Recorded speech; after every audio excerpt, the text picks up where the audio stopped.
Thank you, everybody. Calling back to order, we will begin with item 4.0, Pledge of Allegiance.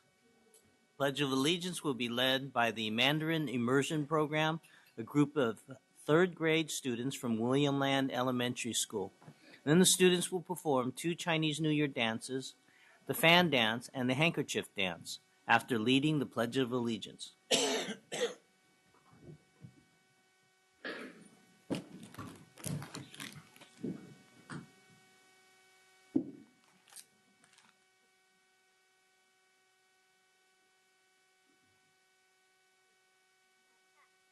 I pledge allegiance to the flag of the United States of America and to the republic for which it stands, one nation, under God, indivisible, with liberty and justice for all. Thank you.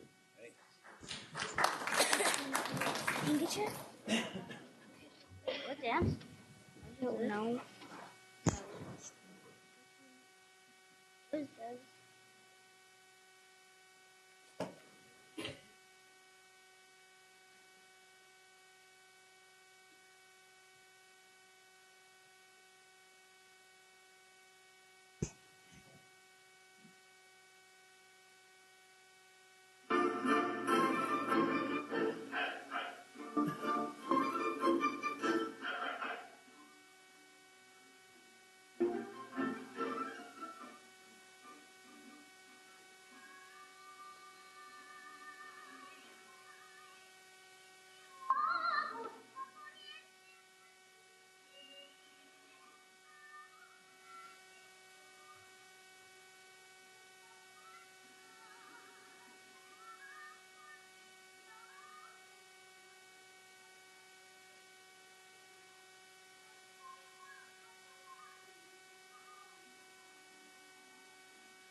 Thank you so much.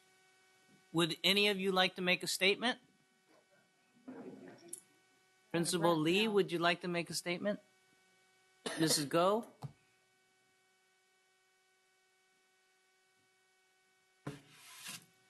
While she's walking up, I want to let you know that Principal Lee yesterday admonished me to make sure that the girls were up early so that they could get home and do their homework. So this is about as early as we could get it. Thank you.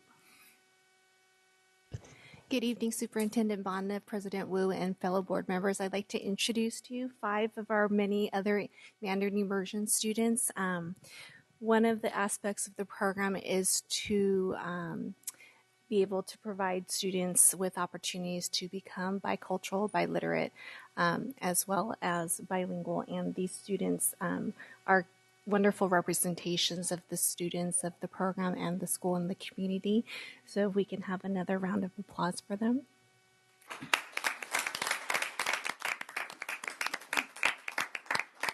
Thank you for inviting us to be here tonight. I know that the students are prepared to answer questions. If any of our board members would like to ask them anything, I know that they're prepared to do so. Thank you. Member Hanson? Second Vice President Hanson. Thanks. Well, I'll say Gung Hei Fat Choi. So happy New Year's today. Thank you so much for coming. We really appreciate it. I know my other school board members are very jealous that you're not in their district, you're in mine. So thank you for just your great work. So I'm going to come down and give you each a certificate, but I'll announce your names. So we have Karen Huang, Kelly Lee, Amanda Au, Yaylin May, and Teresa Liu O. So let me come down and we'll do a certificate for you. And if you don't mind, Member Hanson, Vice President Pritchett says we should all take pictures with the young ones because they're so cute. So if you don't mind, and while we're doing our photos, I would like to let everybody know we're going to shut down and reboot the audio system. I'll say your names, and I'm going to give you this. So this is for Karen Huang. Are you Karen? Okay. So you get that. And this is for...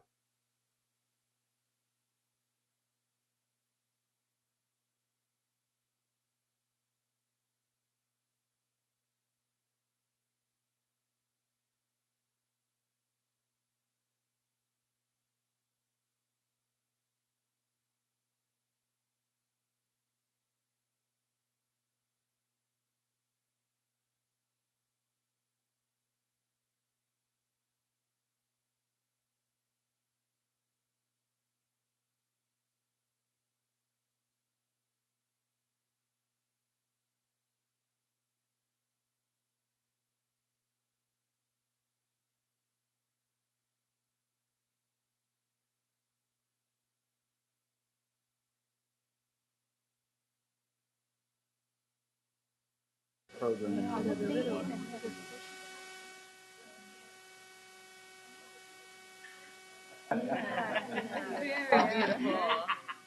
Oh, well, thank you so much.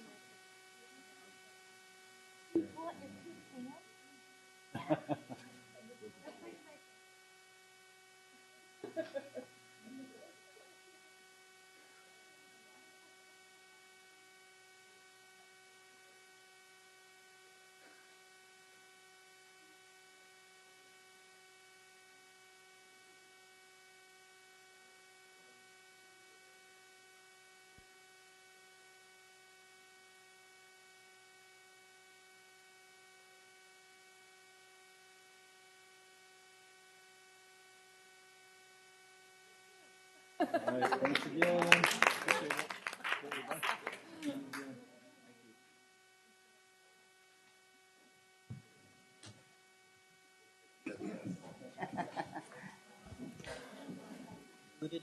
Yes, I think so. Yes. So as you pile out, as you leave our William Land Elementary, thank you for coming, and Gung Hei Fa Choi. I can't say it in Mandarin, but I can say it in Cantonese. Thank you for coming.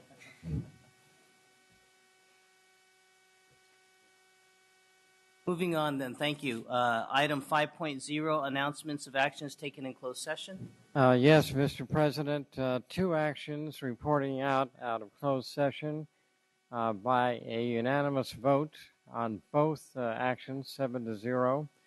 The first matter was an agreement approved by the board on a special education matter, OAH case number 2014-110501. Second matter was resolution 2014/15-A, resolution of non-reemployment of temporary certificated employees. That's the end of the reporting out of closed session, Mr. President. Thank you. Moving on to item 6.0, agenda adoption. Oh, excuse me. Yeah, go ahead. This meeting of the Sacramento City School Board is being videotaped in its entirety and will be cablecast without interruption, with the exception of technical problems, on Metro Cable TV 14, the Government Affairs channel on the Comcast and SureWest cable systems. Today's meeting will air Sunday, February 22nd at 9 a.m., Monday, February 23rd at noon, and webcast at www.sacmetrocable.tv. Members of the audience wishing to address the board should fill out a speaker identification form located in the back of the community room and give it to Chief Communications Officer, Mr. Ross, prior to the conclusion of the item's presentation. Please speak into the microphone when addressing the board and state your name for the record. Responses to the questions by the public will be posted on the district's website prior to the next board meeting. Please limit comments during public comment to items not listed on the agenda. If you are found to be commenting on an item that is on the agenda, you will be asked to defer your item until it comes up on the agenda. Please turn off all cell phones or place them on the silent or vibrate mode. Thank you, Vice President Pritchett. Item 6.0, agenda adoption. Second Vice President Hansen. Yes, I'd like to pull 9.1A and then move the remainder of the consent agenda. Well, right now we're adopting the agenda I'm sorry, itself. So correct. Yeah, You I'd move- just like to remove item 9.1A 9.1A. from the consent. Yeah. And so do I have a motion to approve the agenda? I have a motion from Vice President Pritchett. Do I have a second? I have a second from Second Vice President Hansen. All those in favor signify by saying aye. Aye. Opposed? Abstentions? Motion carries. Thank you. Item 7.1, approve Resolution 2820, recognition of National African American History Month. Member Rodriguez. Thank you, President Wu.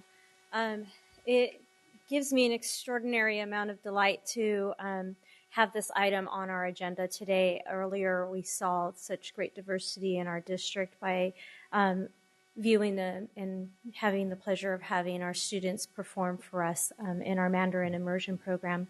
But today, let's celebrate as well the Black History Month that is celebrated throughout our nation. And to help us do this today, I have selected a video, very powerful video of spoken word. And you'll see in a minute, I selected this video because she encapsulates some of our historic female leaders in this country and all that they have done to get us to where we're at today. So if we can start the video, please, that'd be greatly appreciated.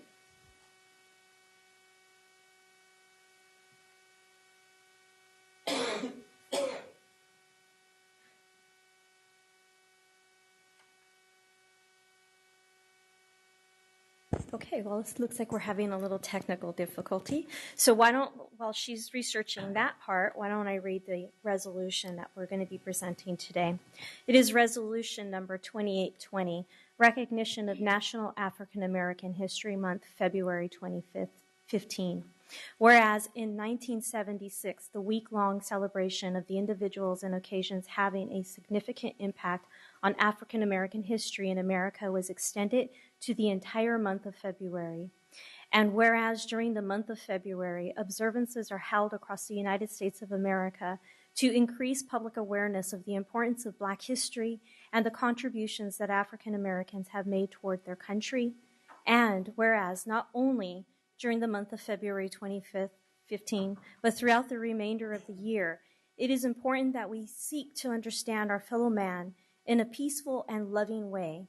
And whereas President Barack Obama proclaimed February 2015 as National African American History Month and called upon public officials, educators, librarians, and all the people of the United States to observe this month with appropriate programs, ceremonies, and activities.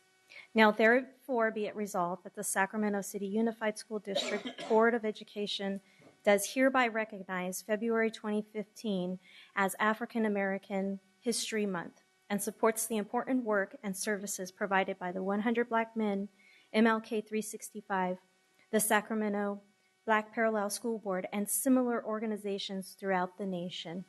So I think we're ready for the video now. And the woman's name is Ernestine Johnson.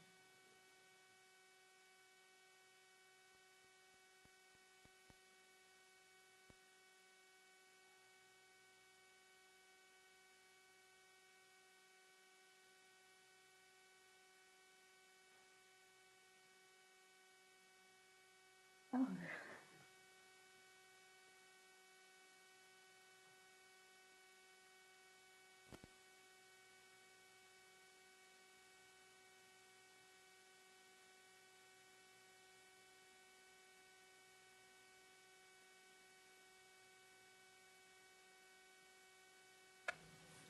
she set this room on fire with a performance for my Arsenio Up Close app. And at that moment, at that very moment, I decided to have her on the show tonight to start it off for you all. Ladies and gentlemen, please welcome Ernestine Johnson.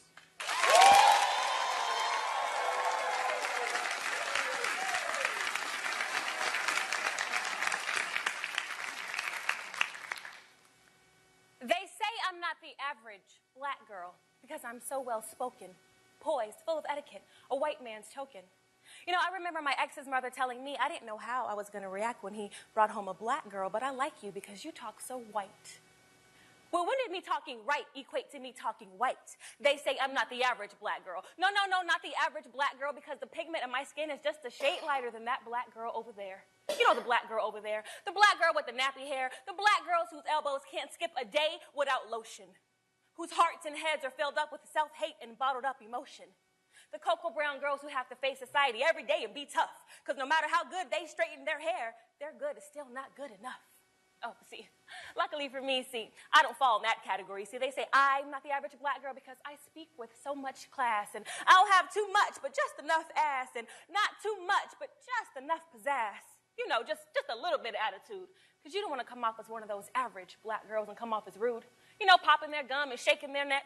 Yeah, because those black girls get, like, no respect. But see, luckily for me, I get a pass, because the melanin in my skin matches that brown paper bag, and my father, brother, and men that I date pants don't sag. And when I speak, my tongue pronounces every syllable.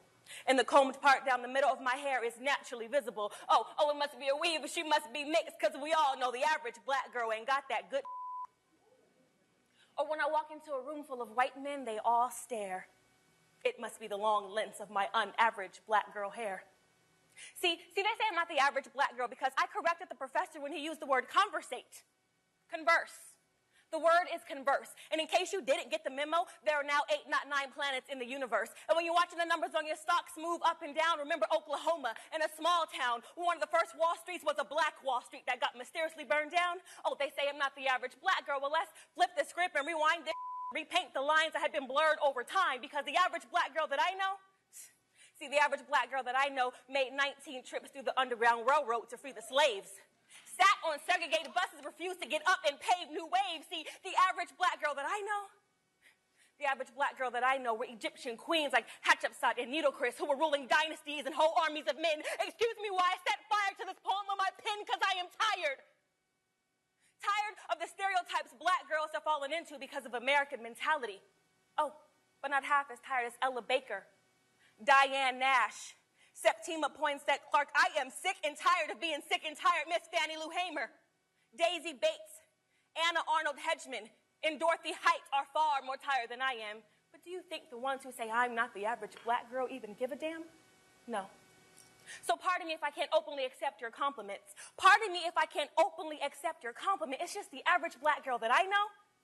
The average black girl that I know had courage that surpassed her every fear and fought for justice and equality year after year. So as I construct these words, pardon me as I shed a tear, because I'm not half the black girl she was. I am not half the black girl she was. See, there's a minor clause. See, she was out there fighting, breaking, and changing laws. So I bow down to my black queen standing in the merit of her work. And as America's society continuously throws these supercilious words unto me, I say no. I'm not the average black girl. I can only aspire to be. Thank you.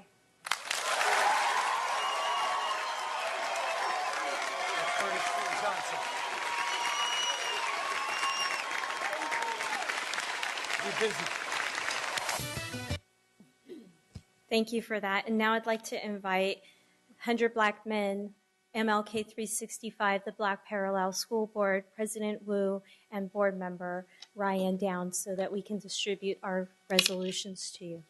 Member Rodriguez, just an administrative matter. I think before we give out the resolutions, I think we should approve them. You're right. So I'm sorry. Got a little ahead of myself. I got emotional. It's all about the emotion here. So I move to pass resolution 2820. Second. I have a motion and a second. Before we take a vote, I have a card. We have one public comment on this item from Terrence Gladney.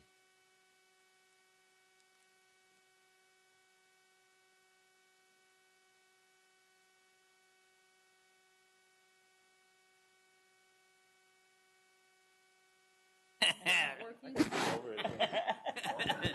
can speak without it. Oh, okay, there we go. Good evening. Good evening.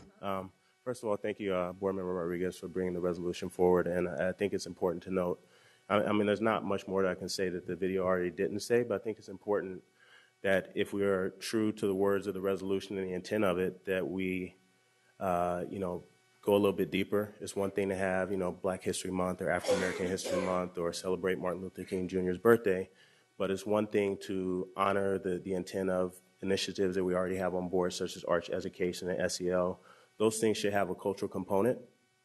I'm a product of Berkeley Public Schools and Berkeley High School, the location of the first African American Studies department at the high school level. And, I've probably told you guys this before, but I saw individuals who were lost, but when they arrived at Berkeley High and found their history, their true history, in the curriculum, they became engaged in school and they went from D students to B or A students. And they became, college students and they became community leaders. And I think this is important, when we learn about American history, it's prefaced by everything that led up to the American Revolution and why the revolution and our nation is important. So it's important for us not to start at slavery, but find out how we got there and the true lengthy history of Africans before we arrived in this country unwillingly. I think that there are many opportunities. There's a lot of great programs that are already going on, and I think that it's important that we look not only for African Americans, but for all cultures. We're one of the most diverse districts probably in the nation. So we need to make sure that we have cultural education to mirror that. We have, obviously, the young ladies that were here before. We have programs such as Sacramento Area Youth Speaks, Men's Leadership Academy. But until it's systemic and we're providing college prep courses that reflect the culture that we have and we value so highly, then we're really not true to the word. But thank you. Thank you, Mr. Gladney. So, no other speakers. I have a motion. I have a second. Any further discussion? All those in favor signify by saying aye. Aye. Opposed? Abstentions? Motion carries. Thank you. Now everyone may come to the podium.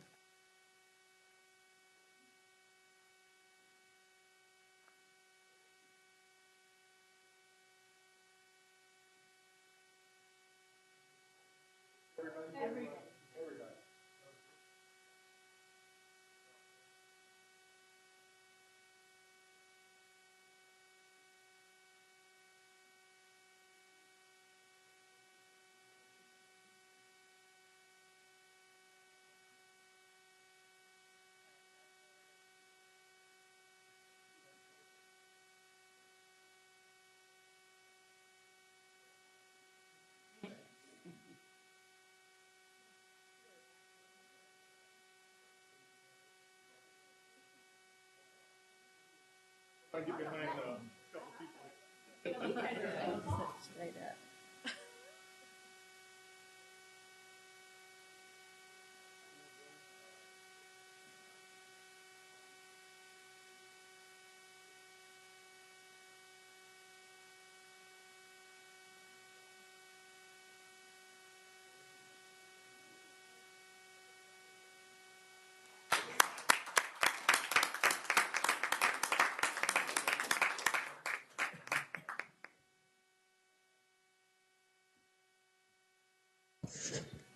I don't see him up there. Where'd he go?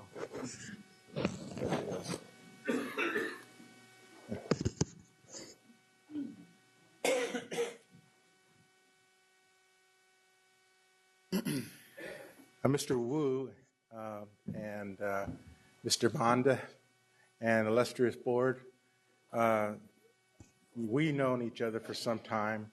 The 100 Black Man, I'm sorry, my name is Daryl Jenkins. And this is quite an honor. We were surprised because we've been mentoring in the Sac City School District for over 26 years.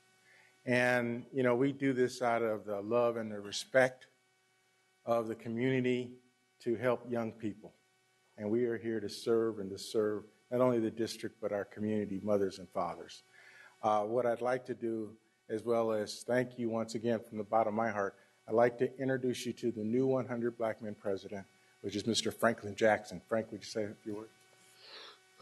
Good evening. My name is Franklin Jackson. I'm the president for the 100 Black Men of Sacramento. Again, not to repeat exactly what Daryl said, but it's an honor for me to be president of the organization and an honor to help the youth in Sacramento. So our motto is what they'll see is what they'll be. So from tonight, you saw me and my brothers here, and hopefully we can recruit more African-American males to help the youth of Sacramento. Thank you.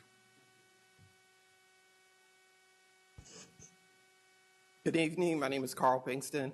Black Parallel School Board is an honor and with great appreciation. Just to put this in historical context, the first time I came up here in 2008,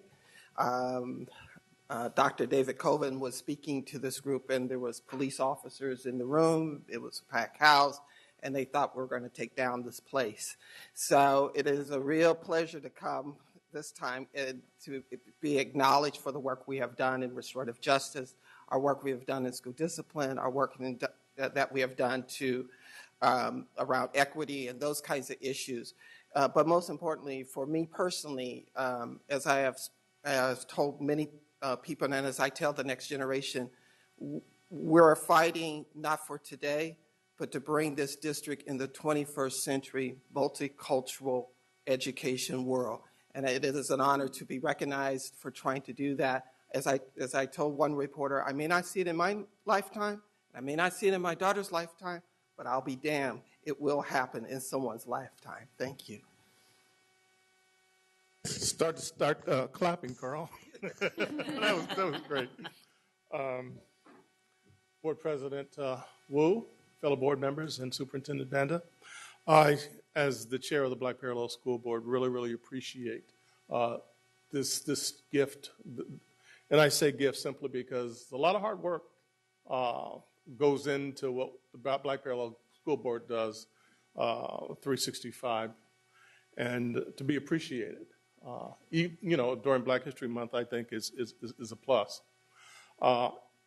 Some of the work that we've done just recently has, especially around the area of the restorative justice.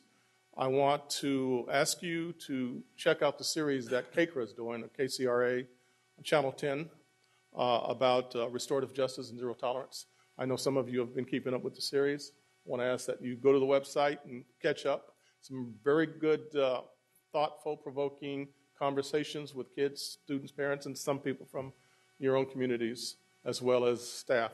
So it's something I think we all need to take a look at and think about where we want to go from here. Thank you.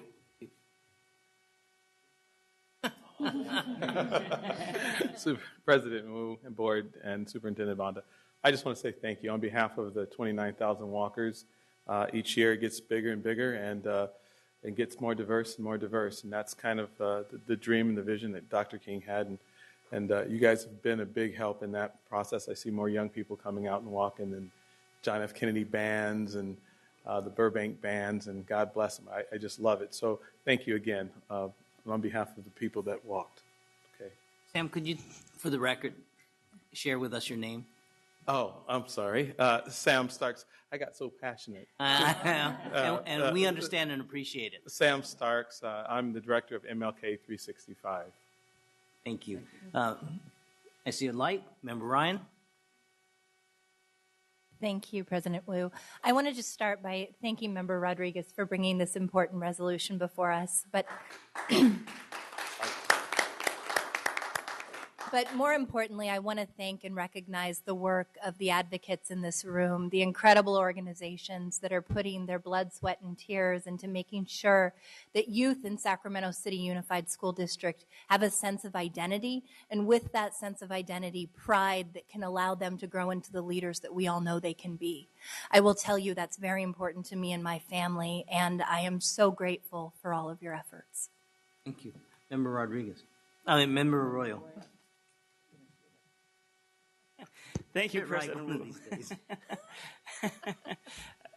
Again, thank you, Board Member Rodriguez, and for bringing this to us.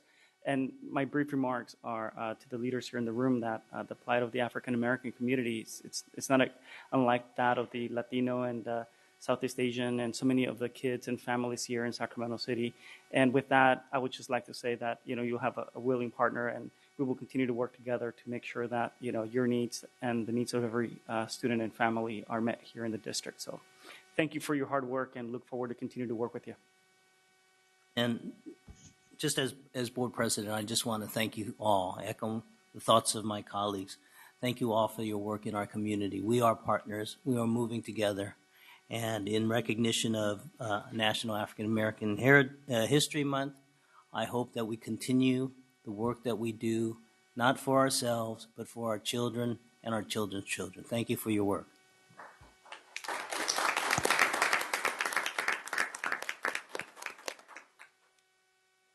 Thank you. Moving on, public comment. Mr. Ross. We have one comment on 8.0 from Terrence Gladney. Gladney.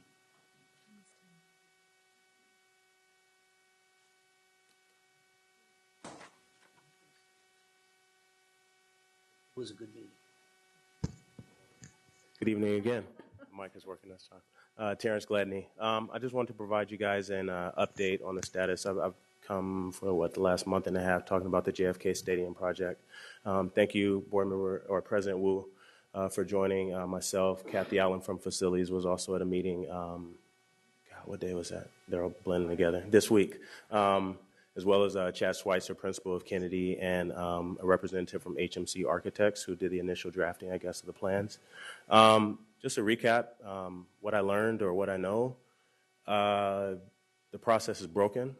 I received one. I know that in March of 2013, or maybe, March or April of 2013, our representative board approved a $1.8 million budget.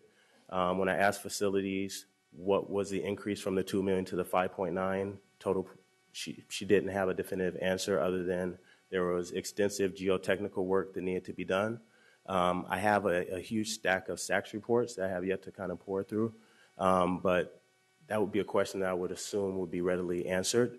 When I asked, was the board informed in October of 2013 that there was an increase, she said that she was under the direction to just get the project done by a previous superintendent, and he wanted it to look like, the best of other districts. The problem with that is local stakeholders weren't included at the onset of the project, and you end up with a $6 million budget, and now you have $20,000 worth of equipment that cannot be purchased out of that budget. The explanation is that there was an agreement between Facilities and site staff or administration that the site would fund some of those necessities. But would you buy a car without a battery? That's an analogy that one of the track coaches used. You wouldn't. You would pay for gas, which is ongoing maintenance. But what we're faced with now is using stopwatches when we have visiting schools paying $200 a piece, which is not acceptable. What I had to do last night is go in front of my fellow Kennedy track parents and say, we have to do fundraising. Because out of $6 million, there was not $20,000, well, actually only $15,000 to get this piece of equipment. And that is reflective on the athletes, the parents, and it really is a double taxation because now we as parents have to go and fundraise, and we're going to go where? To the community who already approved bonds to get this work done. So many times when we talk about budget, I hear, well, these funds are restricted and we can only use it for this. But in this case, Facilities seems to think it's okay to not use restricted funds for the intent of what they're restricted to. And Mr. Schweitzer had to use $6,000 out of the general fund, and we still don't have everything that we need. And that's a problem. When I go to a community member, I have to be honest and say, well, it's just lack of foresight. In terms of process, I recommended, that we have local stakeholders included at the onset. There was some inclusion, along the way, but it was after the budget was developed. And the feedback that I got was, well, we don't want to slow the projects down. But what we end up with is people like myself coming and slowing the work of the district down by asking Gerardo to generate 70 pages worth of SACS reports or pulling Kathy out of her daily schedule to have a meeting. I said, well, we have an existing body, the Bond Oversight Committee, and right now they're only doing audit work. I said, well, maybe we should have them as a body that is at the onset and sees, that a budget is complete and stakeholders are heard from. But then the feedback was, well, they're not local stakeholders and they can't really speak on behalf of a school site's needs. So which is it? What we're faced with right now, again, is going to our community and saying that we just didn't do a good enough job. And I'm embarrassed. I was embarrassed to stand in front of those parents, to be an advocate and say that, I guess I also didn't do my job. Thank you, Mr. Gunn. Thank you. I do want to thank staff for, especially Gerardo, for his readiness in replying with the reports. But, you know, beyond just a verbal agreement, I mean, I think that process is something that needs to be written in. You guys operate on, you know, staff operates on administrative regs. You guys have resolutions. And until it's written down, the risk that happens is if the people leave, then we don't have it documented. You know, I see it in my own work in IT. If I go and fix a problem and I don't document it and I leave, then there's no knowledge of what I did and improvement. So I would like to see that something is written so that we have an all-inclusive process and don't end up in a situation like this again. Thank you, Mr. Gurney. Item 9.0, consent agenda. We want to discuss item 9.1A first, or we want to move the consent agenda? Second Vice President Hansen? Yes, my question's very simple. The facility support services, we had 3 expenditures that are listed, 2 for HMR architects and 1 for MCF construction services. I just wanted some clarification on how we chose those vendors for that work.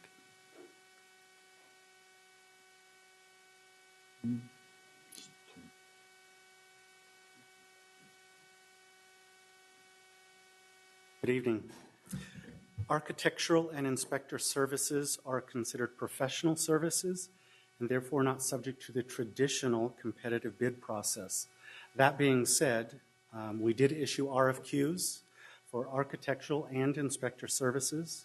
The last architect and engineering firm RFQ was issued on June 28, 2013, with statements of qualifications due August 23, 2013. 25 firms responded. Paper screening and interviews were conducted, and 14 firms were qualified through the process. HMR is one of those firms. The HMR contracts you're questioning are actually extensions of their original contracts from back in 2008. This is part of the ERP project that I made the presentation on. They started the work, and due to lack of funding from the state, they were asked to stop. Recently, the state refunded those programs, and we've picked up that program again. The last inspector RFQ was issued on September 22nd, 2014, with statements of qualifications due October 21st, 2014. 13 firms responded. We screened applicants and qualified 6 firms, and MCF is one of the firms that was qualified through that process. Thank you. So Thank you. I understand this. So the architectural, then the HMR had been working previously at both Sac Charter High and at Hiram Johnson on those particular projects. So that makes sense that they were extended. So MCF was one of 6 firms. How do you decide between the 6 firms who gets a contract? Well, there are a variety of, the firms, they may be busy with other projects. They may have worked at that site before. They have hours. We do review their costs. And we have other projects that we've actually identified that have not come forward to the board for the other firms. So you will be seeing other firms come forward. So that doesn't quite answer my question. So I know They were all deemed qualified. We're trying to spread the work out. do you just pick a number out of a hat, number them 1 through 6, or do you do any kind of, do they all offer the same services at the same price, or are there different price points? They do not offer it all at the same price. Some of them, we actually hire a firm, and they may have employees we've never met. MCF is a sole proprietorship. We know the owner. We know the work. We have a history with them. We know the quality of the work. We know the type of work he's done before.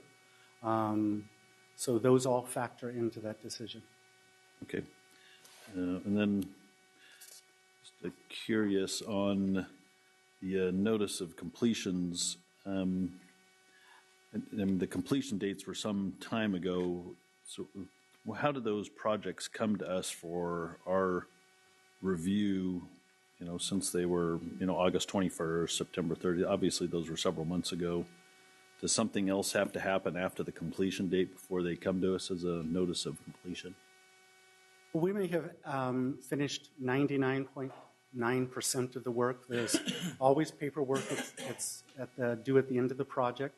Once that is all completed, because these were advertised bid projects, the notice of completion is actually filed with the county registrar, clerk recorder's office, excuse me. That gives any supplier or contractor, subcontractor who is part of that project to make a claim for that they weren't paid. It starts a clock ticking.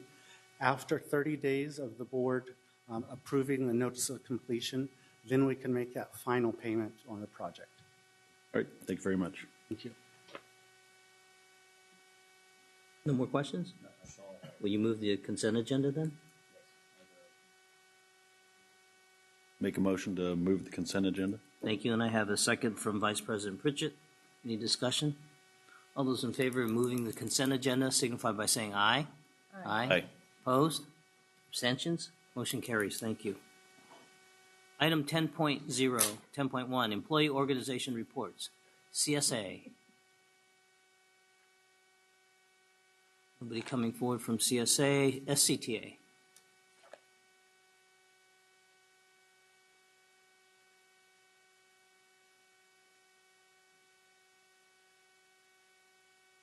Good evening, members of the board. Superintendent Bond, I spoke with you earlier today before you went into closed session regarding our concerns about the healthcare issues.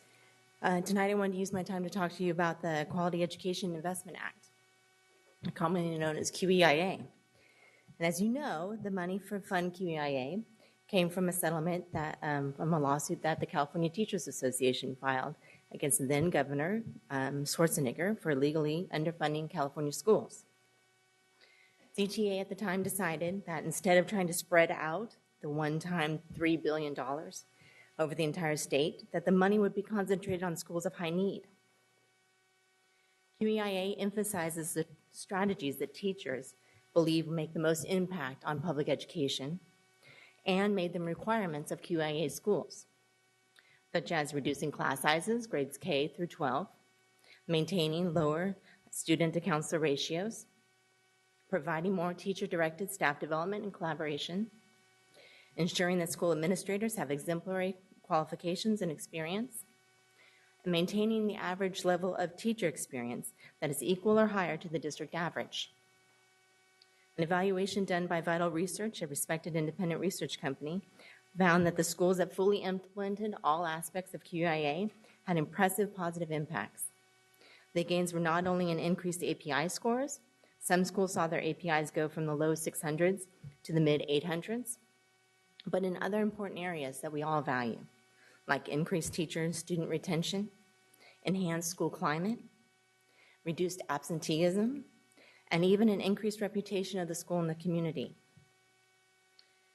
We would like to ask you to join us in prioritizing these kinds of strategies that have been proven to help our district meet the needs of all of our students. Thank you very much. Thank you. SEIU.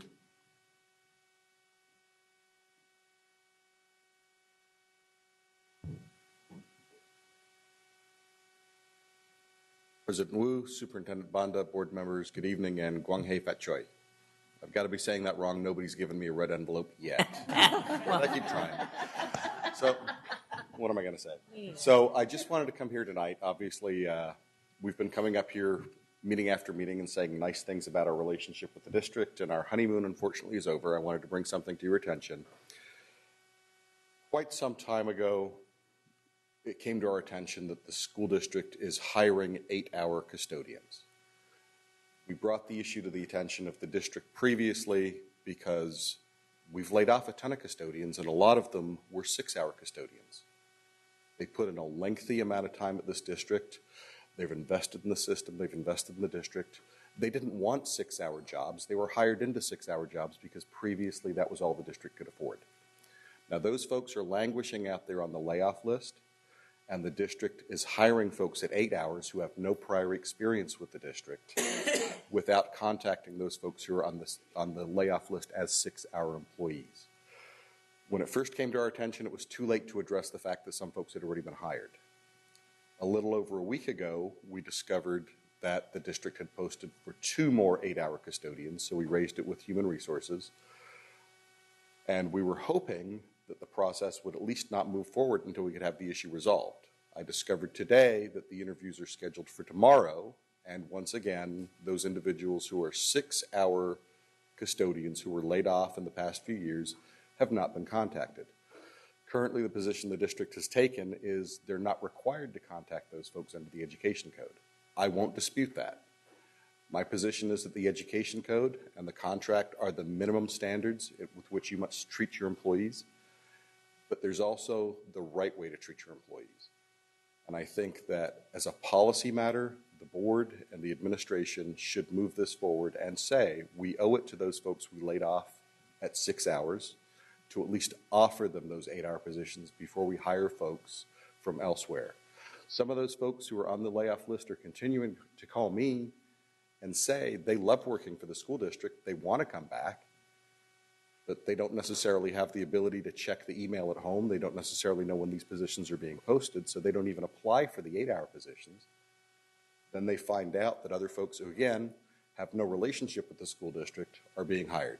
Again, it's not something you're required by law to do, but I think it's only right to offer those positions to the folks who were long-term and by definition quality employees, because if they weren't quality employees, they wouldn't have been laid off. They wouldn't have made it through probation. Thank you. Thank you. Teamsters? UPE? Moving on to item 10.2, District Parent Advisory Committees.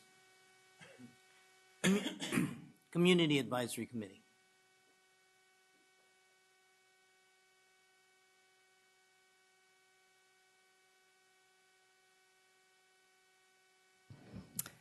Good evening, everyone. I'm Angie Sutherland, and I'm the chair of the Community Advisory Committee. Hi, good evening. My name is Angel Garcia, and I'm the secretary. And thank you so much for letting us come and speak at these monthly meetings. We're happy to share some updates and information with you. I want to thank the board and especially Member Rodriguez for the January 8th listening to our suggestions as far as the non-discrimination policies and making a few changes to them. Thank you so much. And we did have a few events in January that I wanted to recap. On January 13th, we had our annual planning meeting, and we want to thank the SELPA supervisor, Linda Kawahara Matsuo, for coming and joining us with that, as well as Member Wu, who stopped by and wished us well in our planning and helped with sign-in as well.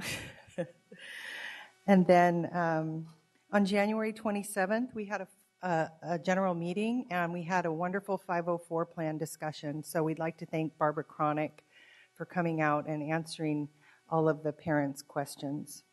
And on February 10th, we had a positive behavior supports workshop, and we had a panel of speakers from behavior intervention specialists to non-public agency support, and also our SELPA director. And they were able to field questions and give information out to help parents know how the behavior supports are being provided in our district. And Angel has some other information. Hi, I'm going to be talking about the upcoming CAC events. So on February 24th, we are having a CAC general meeting, and it's going to be a really great discussion on anti-bullying. Jessica Wharton is going to join us. She's the Sac City Unified School District's bullying prevention specialist, and she's going to answer some Q&As and also talk about some strategies the district is implementing to curb bullying. In addition, we're also going to be attending the Sacramento City Unified School District School Readiness Fair on February 28th from 10 to 2 p.m., and we're going to be hoping to connect with families who have incoming kindergartners. Thank you. Vice President Pritchett. Can you give us the time of the February 24th meeting?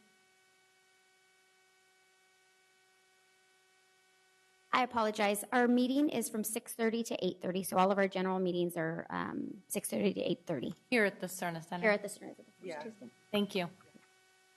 Thank you.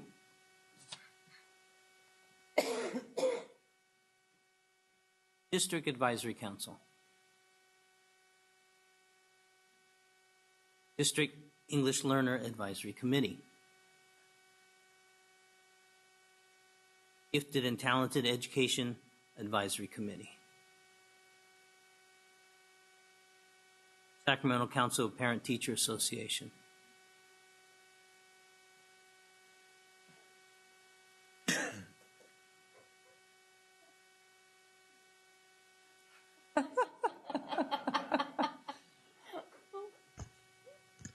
Terrence Gladney, President, Sacramento Council PTA. Yeah, me too. And this is our wonderful, fabulous, extraordinary closed closet chair, Benita Ayala. Before we get to the really fun stuff, just a quick announcement. March 4th, we'll be having our general meeting at Shriners Hospital. Our meeting itself is from 6:30 to 8 p.m. But just as an aside, what we did was also schedule a 1-hour tour of Shriners. So I don't know if any of you guys have been there, but I mean, the facility itself is just fabulous. It's probably the best meeting place we've ever had. But just as a thank you for them extending their space to us frequently and consistently over the past few years, we want to offer our members a tour so they can see the mission behind the organization. So if you guys are available, even just for the tour, I think that will mean a lot. Just us having our meetings there really just invigorates us because we see children, we see families, and they're all focused on the health of the children. So it's a beautiful facility, and it's a 1-hour tour. At 5:30, if you want to, 5:30 to 6:30 is the tour of the facility. And then the meeting is 6:30 to 8, and we should hopefully have a guest speaker. We'll also be doing our nominating committee, which is very important because it means the viability of the organization, SAC Council PTA, and being able to advocate on behalf of our units. But the real reason we're up here is just to say thank you. The closed closet, even as recently as a couple of days ago, Benita and I were reading a resolution that was passed at the state, 1993, recognizing the history of the closed closet. And in 1943, it was actually started by district staff to just support those children who did not have what they needed, basic necessities, meaning clothing, socks, and underwear. It was assumed by SAC Council PTA in 1949, and we've been operating it since, obviously in partnership with the district. First and foremost, Superintendent Bonda, thank you.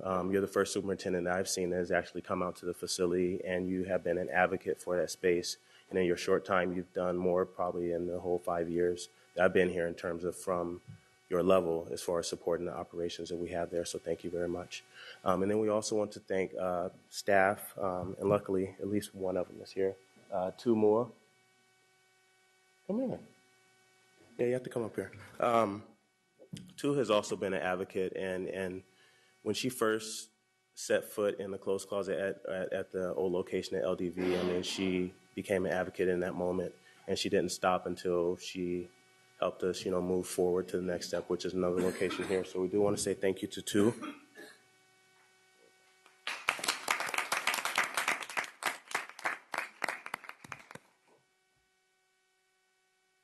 And also, I know she's not here. Sean Alexander and her staff over in what we call the clubhouse.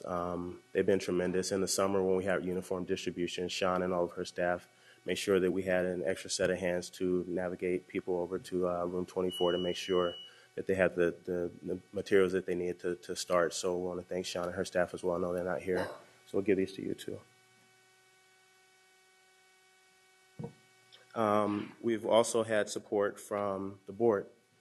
Most recently, Board Member Rodriguez actually, kind of demanded a lot stronger than I ever could that, there be resolution by a particular board meeting.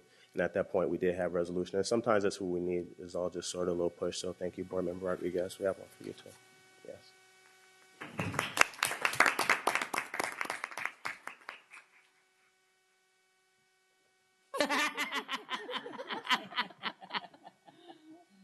And Board Member Pritchett, she's kind of like the pride and joy of SAC Council PTA because she has roots that, she shares the same roots as we do, and her advocacy started at that level for her son. And I see Travis now, and I know that the work she put in is not wasted at all. I consider him a friend, even though he's much younger than me, but he's a good young man, and Amber is doing amazing things as well. But Board Member Pritchett as well has been an advocate sitting on, our board meetings and advocating for us at the district and board level. So thank you very much as well, man. Yeah.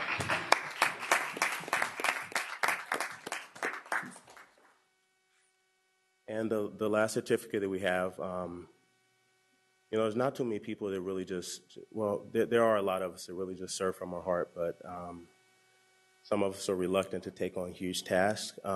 We, in addition to our partnership with the district, we also have a partnership with SCTA, Sac City Teachers Association, and every year they do a socks and underwear drive, and they manage at every single school site, coordinating the receipt of all these socks and underwear, and they get monetary donations as well as this basket full of items that we have.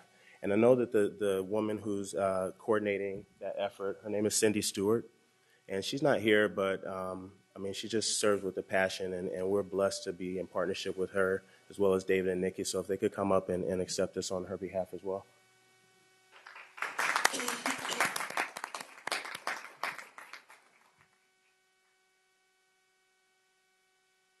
So I don't know if it's captured on camera, but this basket of socks and underwear is all from SCTA's Socks and Undies Drive. We also received an anonymous donation. I'm not sure the source, but it's an additional donation of socks and undies. So whoever that person is, thank you.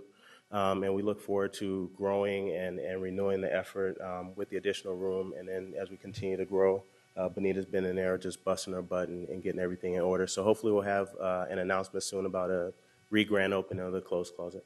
So thank you, guys. Thank you, Mr. Gladney. If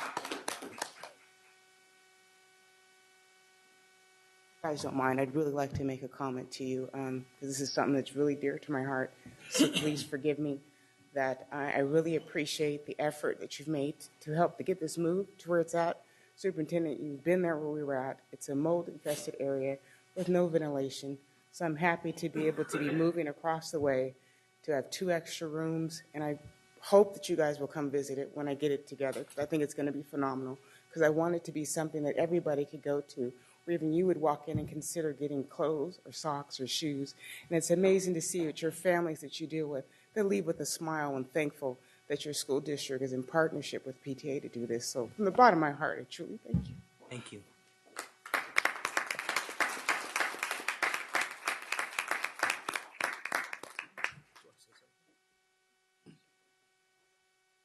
Moving on to 10.3, Superintendent's Report. Thank you, Board President Wu. So tonight I would like to highlight a district partner that has played an important role, a lot of it behind the scenes, but and they don't always get the recognition that they deserve. The Sacramento Educational Cable Consortium, or the SECC, has helped our district with our career and college readiness programs and with our community engagement efforts.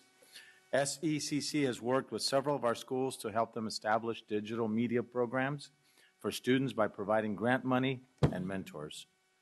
I was out visiting Fern Bacon Middle School recently and got a chance to see their state-of-the-art broadcast studio that was that came about as a result of SECC, who contributed $30,000 for equipment and setup. Fern Bacon students are learning how to operate cameras, set up lighting, record sound, create green screen special effects, edit videos, and operate in a professional setting because of this studio. In fact, I also had an opportunity to be interviewed by the students for their morning programming. SECC also holds an Oscars-like ceremony for students every year where student videos are played on a big screen at the Sacramento State Ballroom. They even roll out a red carpet for our students.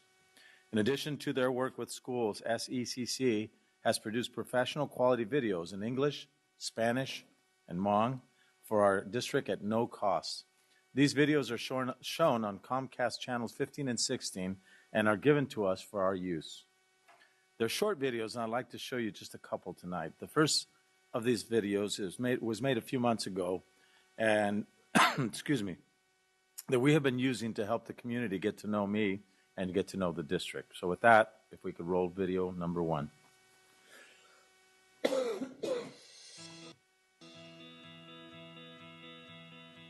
Hello, I'm Jose Banda, Superintendent of the Sacramento City Unified School District. Serving the Sacramento community is an honor, and I'm excited to lead our district as we work to prepare every student to thrive in the city in which they were raised. Our goal is to ensure that every student has equal access to an excellent education and equal opportunities to succeed. My personal commitment to equity, access, and opportunity comes from my own experience in California public schools. I grew up in the Bakersfield area in a migrant family that made its living in California's fields. My dreams of college were realized with the help of public school teachers and principals who believed in my potential. During visits this fall, I've seen students, teachers, and principals and families working together to help our students to achieve their dreams. Our classrooms are places where learning is relevant, challenging, engaging, and fun. In my 30 years as a California public school teacher, counselor, principal, and administrator, I know that when kids love what they're learning, they learn the most. At the heart of our work to improve classroom learning are two key initiatives for our district: implementing the Common Core state standards and expanding social-emotional learning to every campus. The Common Core standards adopted by the California Board of Education and 42 other states detail what every student should know and be able to do at every grade level. The math standards challenge students to think by emphasizing problem-solving over memorization. The English language arts standards focus on reading for meaning, academic writing, and analysis. Although the new standards are more rigorous, we believe our teaching staff and our students are up to the challenge. In addition to the Common Core, students are learning how to manage their emotions and work well with others through social emotional learning, or SEL. Our SEL curriculum teaches students the life skills needed for success in college and careers. Of course, staff and students cannot perform at their highest without the support of families and the community. Engagement and involvement by families, neighbors, and community partners is critical to our success as a district. There are many ways to become involved. Volunteer at a campus, attend school functions, join the PTA or PTO, and support fundraisers. Most importantly, take a few minutes to ask the children in your life what they're learning. In my time in Sacramento, I've already begun to see some of the outstanding work that our students, staff, and parents do every single day to make our schools great. And while there's much work to be done, I'm confident together we can continue to grow this district into the world-class school system that this community deserves. I look forward to seeing each and every one of you at one of our schools soon.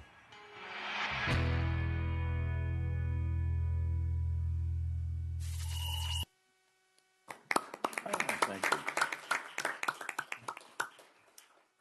So the second video I'd like to show is a Spanish version of the promotional piece that we made with producer Doug Neva.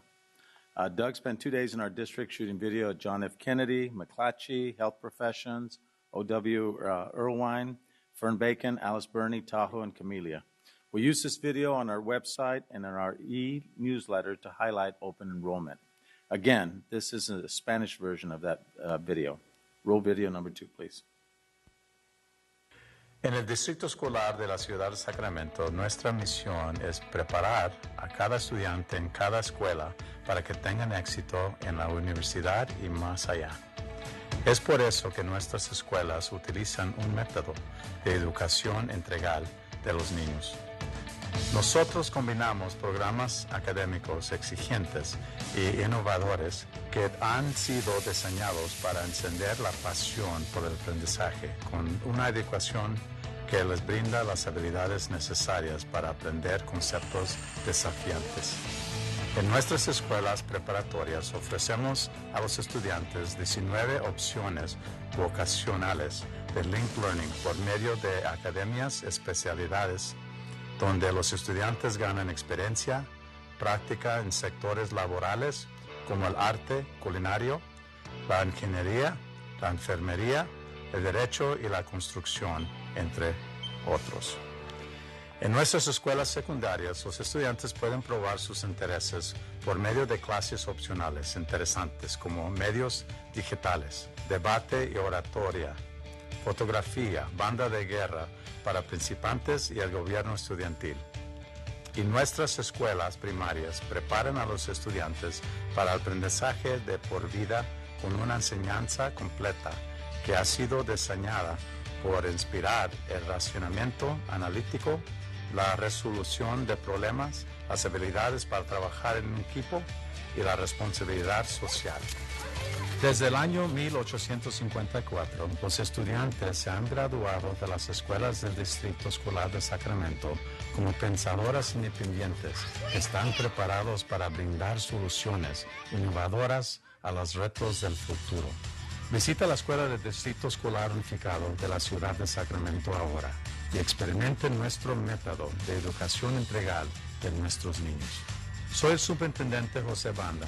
Quiero invitarle a que aprendan más sobre cómo las escuelas del Distrito Escolar de Sacramento preparan a sus hijos para la universidad, las profesiones y sus vidas.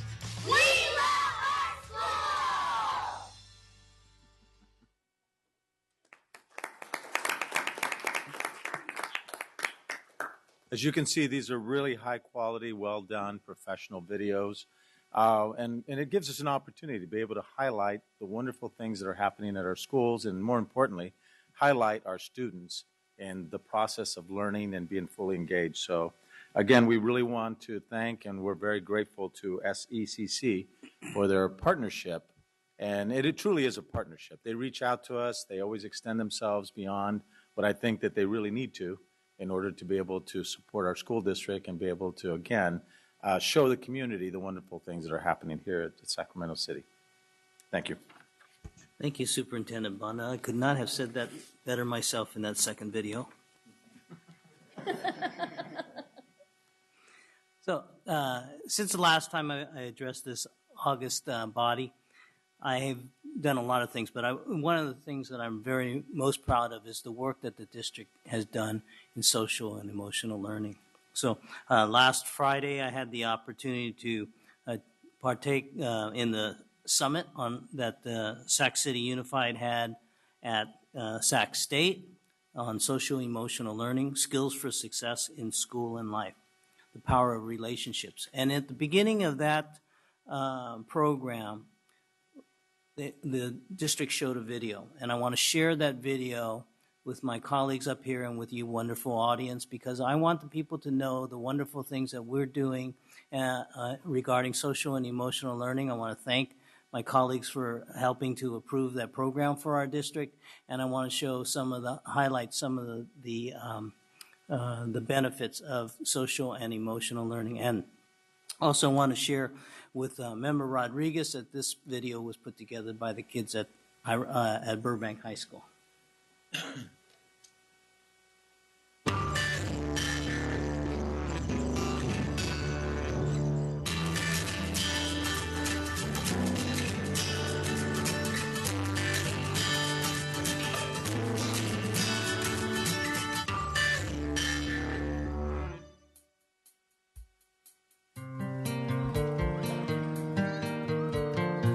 When I see people talking about other children, I just say you shouldn't do that.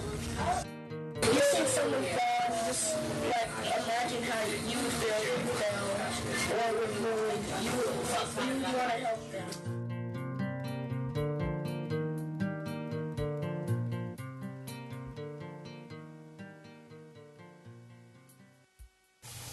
Social emotional learning, to me, is the learning that goes on around the foundational skills that help people to be successful in life. And yes, academics are very important, and we focus on academics, absolutely.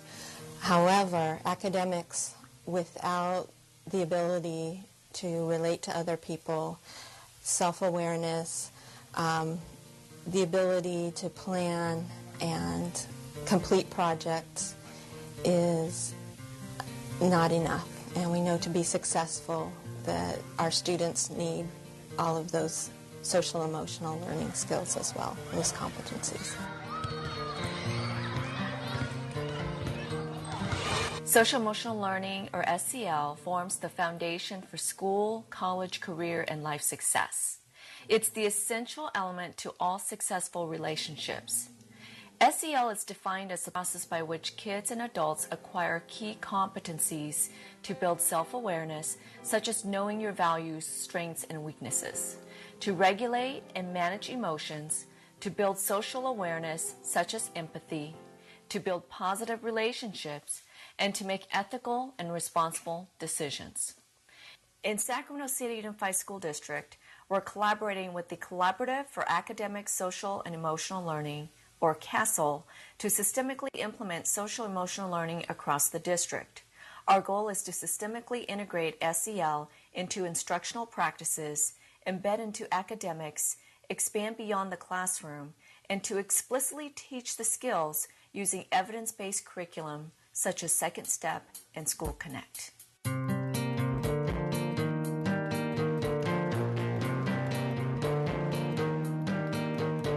name is Michelle Blanton, and I work at Leah Tata Floyd Elementary, and here we really focus on our instructional practices aligned with social emotional learning. One of the things we found that is highly important is our relationships with students, and we work really hard to make sure we build relationships with them inside the classroom and outside of the classroom.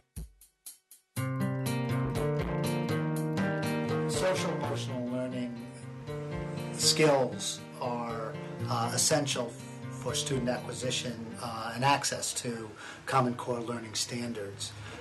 The standards call for students to be able to engage in math conversations, critique other people's work and thinking.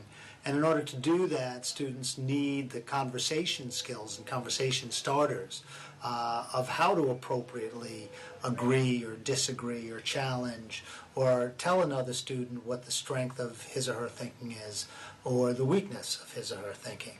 So social emotional learning addresses those critical skills that allow students to engage in the kinds of learning conversations they need to have in order to be successful with the Common Core. Certainly without social emotional learning skills, math conversations won't go far at all. You can imagine a student just shutting down, being told their answer is stupid or that makes no sense, as opposed to understanding that you need to encourage through language by saying such things as, I see your point, but I'm not sure how you're arriving at this conclusion.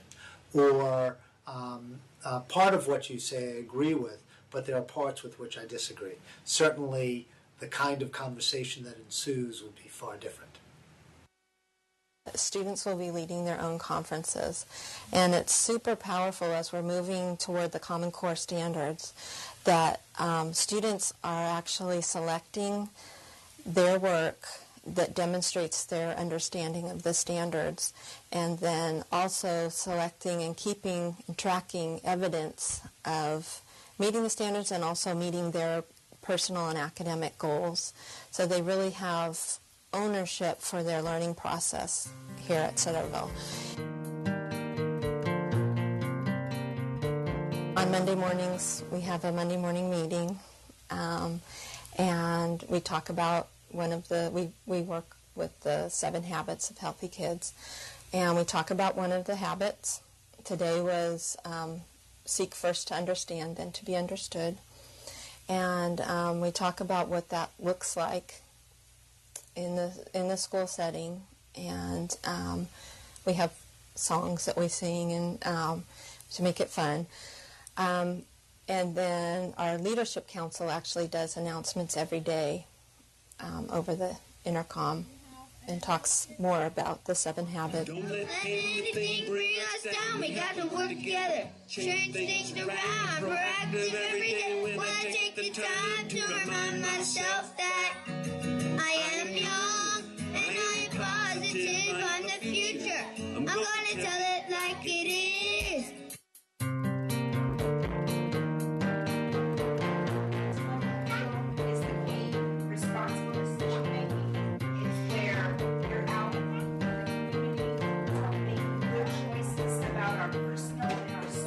Is very important to me because I have a child with Down syndrome. He's in full inclusive practice, and without the SEL, I believe that he wouldn't know how to work through his problems or learn how to cope with his anger issues, deal with his problems, deal with any situation that he has here at the school with other classmates. teaches him to know how he's feeling: mad, angry, happy, sad.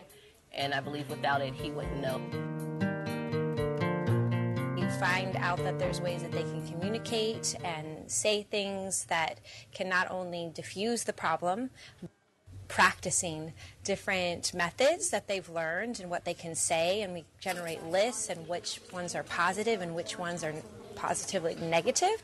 So at Oak Ridge, I know that a big philosophy that we have is that social emotional learning, while academics is always obviously important, that's the purpose and fundamental reason why kids come to school, I would stress that social emotional learning is probably 51% important versus 49% academics. So slightly more important, because as kids maneuver through the path of college and career bound and getting ready for future jobs and everything like that, it's how they are as people, how they interact with each other and students in their classes, apply for a job, all those things are going to, social emotional learning is going to be the key ingredient that's going to help them be successful.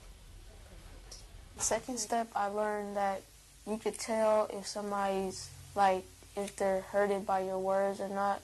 See, like, say, like, if somebody's, like, shriveling up and trying to move away from you, but trying to talk to you at the same time, that means that they're uncomfortable with you talking to them that way. What I've learned is that if you're just standing there when you see someone getting bullied and you start laughing too, you're part of the bullying.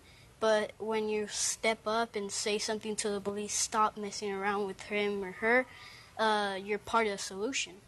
Well, in this class, I learned how to handle conflict between, family, at home conflict, conflict between relationships with my girlfriend, and, conflict in school, like how to bring my grades up and how to really apply myself in a really professional manner. After second step, we see far less incidences of that. We find that students are catching themselves in situations where they have more power than they felt like they did before, or they're able to reflect on how they could have solved a problem differently. And that might not have been happening as often before. So we've definitely seen a change and improvement.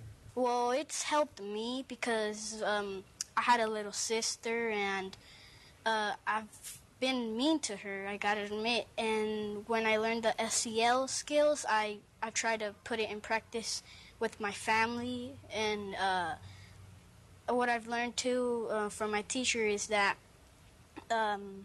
even though they're just your family, it doesn't mean you could still treat them bad. If they're your family, you should actually love them more. I've always had a problem with teachers, but since I've joined this program, I have no problem talking to them and communicating with them. Ideally, our students are going to go on to college and career things.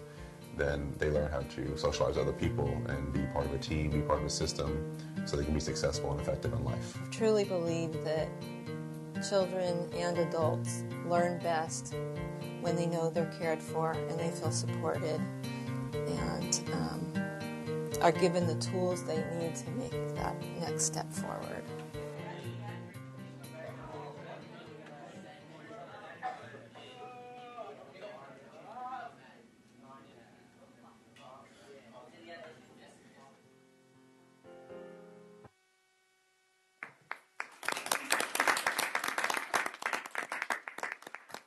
Thank you. I understand we have a public comment. We have one comment on this item from Darlene Anderson. Good evening, board members. I've been hearing a lot about social and emotional learning, but it sounds like character development to me. It sounds like we've been doing this a long time. Certain schools really build on the character and education of the children, and others have not. But when I look at student achievement for African American students, I'm looking at across the district, 3%, 18%, 17%, and that hasn't moved in the last 15 years. So when you're looking at how well those students are engaged in education, know that there will be problems. But this district has an abundance of support in special education. They have behaviorists that come in and work with the site to talk about how perhaps things can change and what do they particularly need to target. But I don't think they utilize the resources correctly. I think the hugest problem in this district is that people really don't understand that the public is the oversight for the public school system. You don't have to listen to the public, but that is the oversight. We elected you. We chose to do that in the 80s. But you don't get to ignore the concerns of the community, which have been ignored for the African American community. They're on the bottom below special ed, basically. And their parents really don't know.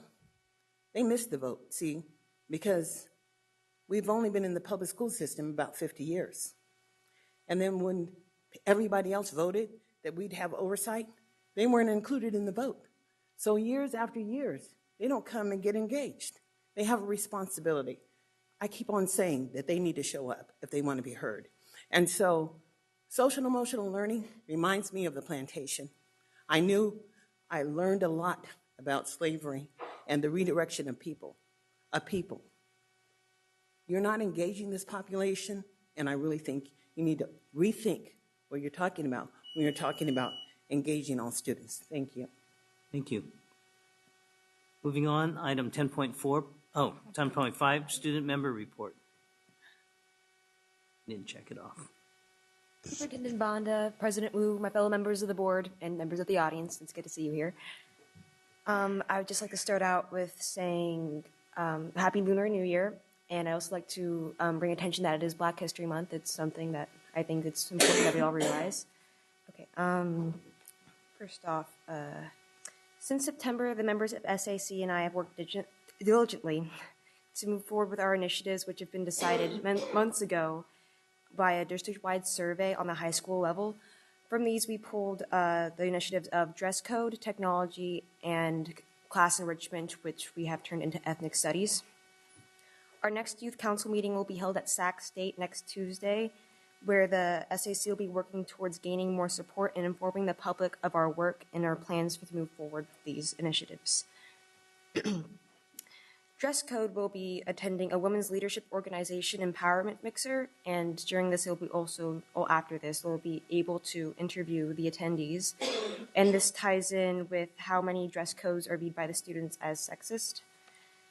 Our technology group will be attending a tour of the AIRC building by the Director of Student Services, Marin McQuestion, which will be taught of what exactly it takes to run a computer lab and also careers in computer engineering. While our ethnic studies group will be having a table on campus to rally support, which we've already gained support from ethnic-based fraternities and sororities who have agreed to also attend this event. And in the future, the ethnic studies group will also continue to collaborate with other supporting organizations throughout the district. And, yes, thank you very much. Thank you. 10.6, information sharing by members of the board. Vice President Pritchett. Thank you, President Wu. First off, I wanted to start by thanking the PTA. I didn't get a chance, the Council PTA, I didn't get a chance to say thank you on the microphone. It really means a lot to me to be recognized by this group. As some of you know, I was a PTA president for 7 years and grew very fond of the PTA and the work that they do before becoming a board member. And I continued my work with the PTA. In fact, I'm still involved in the PTA at my daughter's school. So I just want to tell you, thank you for your work. And I'm at a loss for words. It's just wonderful to be recognized by you. So thank you. I'm going to start crying over that, so I'm going to stop at that one.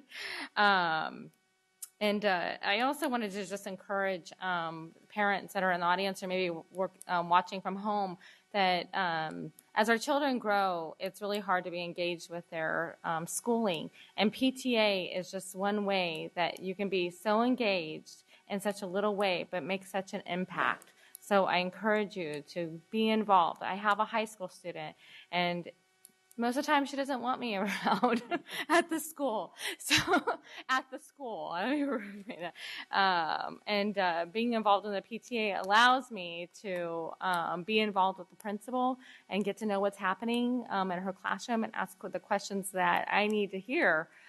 So thank you for all your work. Second, I wanted to just give you a quick update on the District Advisory Committee. First off, since they were not here tonight, I wanted to thank members Cochran and members Rodriguez for attending the DAC meeting was that last week? Yeah, thank you. And we went and I helped with Miss Maria Harold Rodriguez Sullivan, sorry. Sullivan. It's late already. And did a short presentation to the DAC. And we had a collaborative meeting with the whole group talking. And they've decided that they are going to convene in a subcommittee to decide what the next steps of the DAC should be and what their future should look like. So I encourage, if you are part of the DAC, please attend those meetings. We really need to hear your voices as well. It's your group. It's a parent group. We need your input. And then I also wanted to thank George Washington Carver High School for inviting me to their crab feed last Friday night. It was a great success. They sold out on their tickets, and it was a very fun night. And the best part was winning a Hawaii trip, which I was really happy about. And lastly, I don't want to forget Rosemont High School. Every year they have events that support their Safe and Sober Grad Night, which is near and dear to my heart. And this coming Friday, they are having a spaghetti feed and bingo night, which always is a lot of fun. It's only $10 to attend. I have tickets if you'd like. I could sell them to you. But I hope that you all could be there. And I really wanted to extend that invite out to our new board members, member Ryan and member Cochran. That way you can come out and visit the school as well. So that's all I have. And I hope that I'll see you guys soon, maybe Friday night. Thank you, Vice President Pritchett. Member Rodriguez. Thank you, President Wu. I have a few things to update. First, I think she left the room already. I wanted to thank Ms. Darlene Anderson. Earlier today in our agenda, we had a recognition of the Black History Month. And had it not been for her making a mention of it during her public comment, which then I asked for it to be on the agenda, I don't know if I would have remembered myself, because we have so many things to do. So if anyone here has any mention of anything that you feel like maybe I shouldn't come up and make that announcement, it actually helps us because we have a lot of stuff on our plate too. So I want to thank her. I also want to thank Superintendent Banda, and I see he's left the dais, but I want to thank him for helping in the participation of Steps to College Fair at the Mexican Consulate this past weekend. I think it was February 7th that the college fair took place at the Mexican Consulate. I can tell you that it was all the buzz around the consulate's office about how Sac City Unified helped to bring so many more families to the fair to gain knowledge on financial assistance and colleges to attend, FAFSA, so just to name a few. And also I'd like to thank Superintendent Banda and Mr. Gabe Ross for their assistance in helping the Friends of the Library Scholarship application process for the MLK Library on 24th. I understand that the applications are now trying to get routed out to our school sites, and so that our children can apply for those. And just an announcement to our fellow board members. I am finding that there's a great value in helping your appointee for the LCAP committee in taking them around to your school sites, the ones that are most at need, keeping in mind that there's the three categories of where the funding comes from the LCFF to create that LCAP, and showing them not only your area schools, but conversely, the other schools in the district that are similar in need, similar in makeup, so that they gain a better understanding of our district as they sit and listen to information. And then my last point that I'd like to make is an update on the Budget Committee. I am going to be meeting with our CPA, interim CFO, Geraldo Castillo, and our superintendent. And as soon as that meeting takes place, I will then put our first meeting up on the website, and then we'll convene a meeting from there. And along with the Budget Committee, I do want to ask that we get some clarity, Superintendent, not only for the board, but for the public at large, about the LCFF, LCAP versus budget. I know people want to, the tendency is to put them together, but they're really two separate things. And so I'd like to ask you that I know that there's going to be a meeting, an informational meeting on the LCAP, LCFF, and if you can make that announcement, and perhaps we can invite the public to that meeting. So feel free to add in. Well, Thanks. I'm not sure which meeting you're referring to. I think, do you know when that is? That was. We had, so of course the LCAP Advisory Committee meets regularly. We did have an LCAP community meeting this past Tuesday. There's another one scheduled for March. But absolutely, we can prepare a nice summary for the public and for the board on the distinction between the LCAP and the budget, because they are separate, distinct documents. Thank you. Thank you. Oh, and one last request. Superintendent, can you please identify the person who greatly helped out with the Steps to College Fair at the Mexican Consulate? His name is escaping me. Jesus Limon. Yes. So one of our folks that works in the after-school program, or our student leadership group, did a wonderful job of not only helping to coordinate, but also reached out to all the schools and made sure that they were actively recruiting students for the event. And so I'm told when we arrived at the event that it was at least a 500% improvement over the previous years. And Jesus deserves a lot of credit for that, for also being there the whole day and making sure that students were able to access all the different booths and information. Thank you. Member Ryan. Thank you, President Wu. I have a lot of updates, so I will try and be brief and just give some key highlights. First, I really wanted to recognize having the opportunity to march with my family in the MLK 365 March for the Dream. It was the first time I had the opportunity to bring my two children to the march, which was a profound and wonderful experience. And in fact, SCTA President Nikki Molesky marched alongside me for a large portion of that.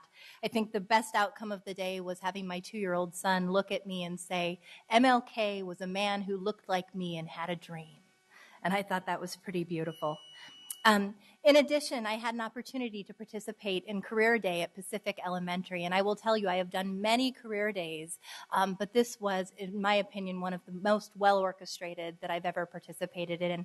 So I want to give a big shout of recognition to Principal Shayna Henry, who really did a beautiful job reflecting the diversity of the community and a diverse range of career options for the young people on her school campus, which was beautiful to see.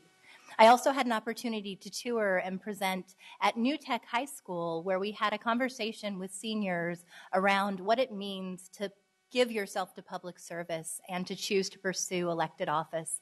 And I will tell you, for me, one of the greatest outcomes of the conversation was being emailed and called and follow-up from several young women who are now talking about, how do I pursue a path to elected office? How do I serve in a meaningful way? I also had an opportunity just last Friday to launch the No One Eats Alone initiative. I was so proud to pass that resolution with the board members' support at the last board meeting. What I couldn't expect was the outpouring of support that I would receive from constituents and families. I had many parents share with me through tears their journey and how they overcame social isolation. And then I also had many brave young people share with me how they were grappling with social isolation themselves. What I thought was probably beyond my expectations was on February 13th, as schools, middle schools, chose to participate in No One Eats Alone Day, I had a chance to help launch the program over at Father Keith B. Kenny, which is in my district. And I will tell you, Gail Johnson, who is a visionary principal who tells every one of her kids, you have a light inside of you, let it shine. She took this initiative and ran with it. And every 6th, 7th, and 8th grader participated in No One Eats Alone Day. And what they did was they took it a step further. They said, we are going to have this be a spread the love campaign about inclusivity and kindness to our peers. And it, for me, was really a validation of why I serve on the school board. And so thank you for giving me the opportunity to bring that program to students who just need a voice and people to believe in them and to really facilitate the conversations around how we can move beyond differences and share to make a difference. Two last things. I actually want to give two announcements. I'm very honored to participate with the Black Parallel School Board in a community read-in that's going to take place at Underground Books next week. I hope you will join us in honor of National African American History Month. My family will be participating, and we're hoping to see a large community turnout as well. And in addition, I hope you'll join us at Saturday's 26th Annual African American Young Male Conference. We know that having adults and people who believe in young African American male achievement defies odds, changes cultures, and results in young African American males becoming the leaders of tomorrow.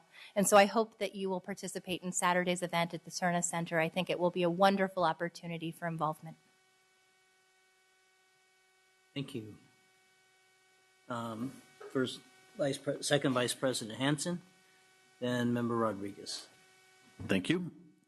Just a couple brief items. I wanted to thank President Wu for joining me at the McClatchy Gym dedication or rededication a couple weeks ago. It was a wonderful event to be able to show the public what a great job the district did in renewing the gymnasium, and we had some great coverage. So thanks to Gabe and folks for getting the word out. We had a couple TV stations and newspapers, so it was really very well received in the community, and a good reflection about taxpayers receiving some good value for their money when they make investments in our schools. So much appreciated that.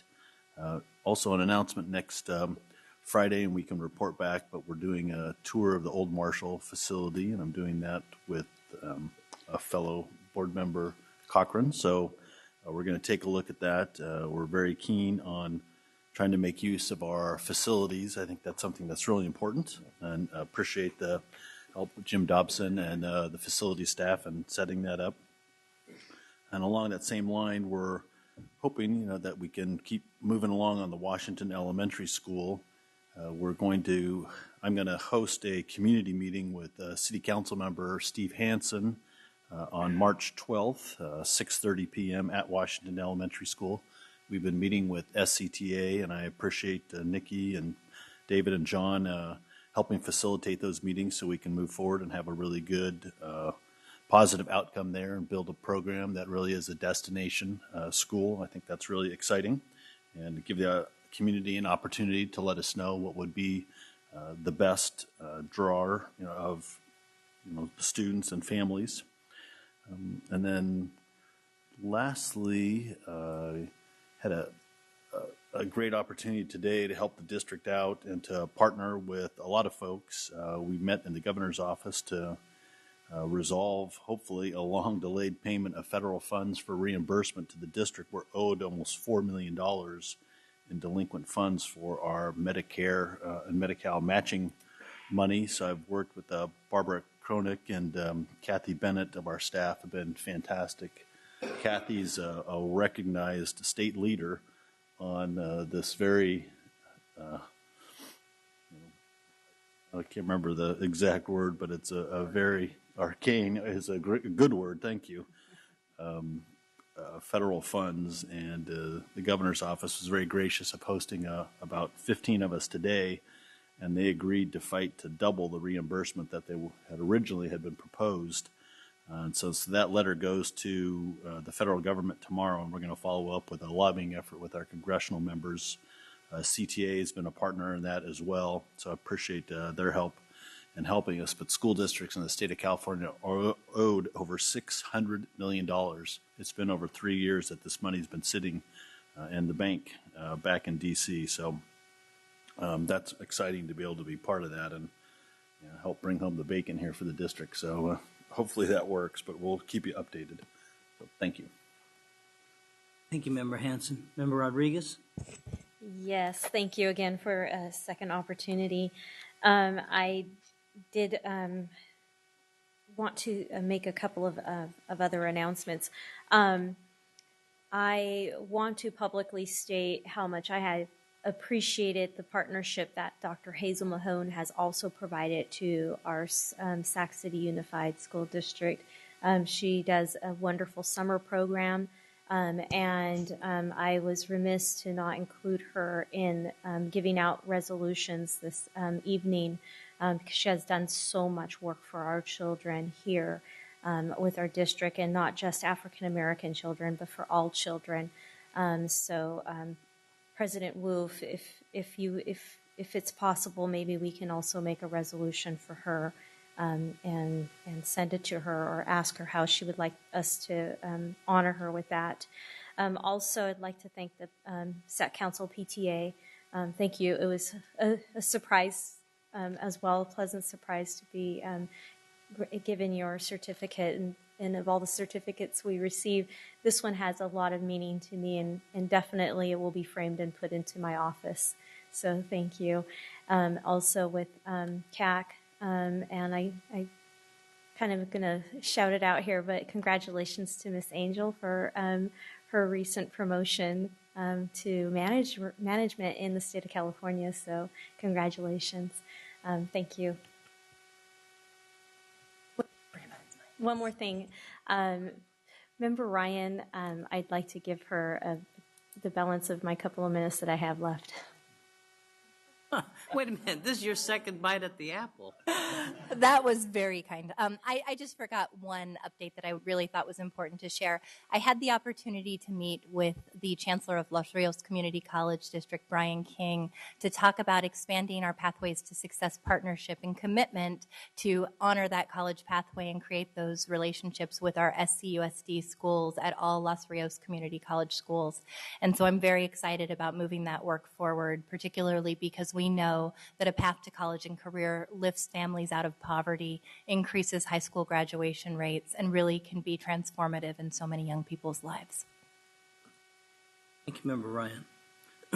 Now moving on to item 11, Board Workshop Strategic Plan and Other Initiatives. Calling first item 11.1, approve the renewal of the charter for Oak Park Preparatory Academy. Dr. Suli.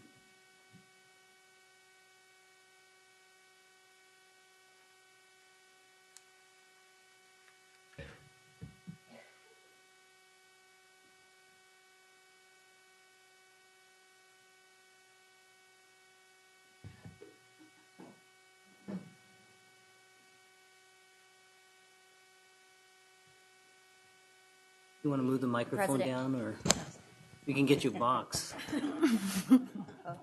Where's the stool? Good evening, Board President Wu, members of the board, and Superintendent Bonda. My name is Sue Lee. I'm the Charter Oversight Coordinator. I am joined today by Ed Scalar, Legal Counsel for Charter Oversight, Jim Scheibel, Principal of Sacramento High Charter, Annie Cervenka, Principal of Oak Park Preparatory Academy, and Enoch Woodhouse, Chief Executive Officer of St. Hope Public Schools. The topic of the presentation at the moment is the renewal of the charter for Oak Park Preparatory Academy.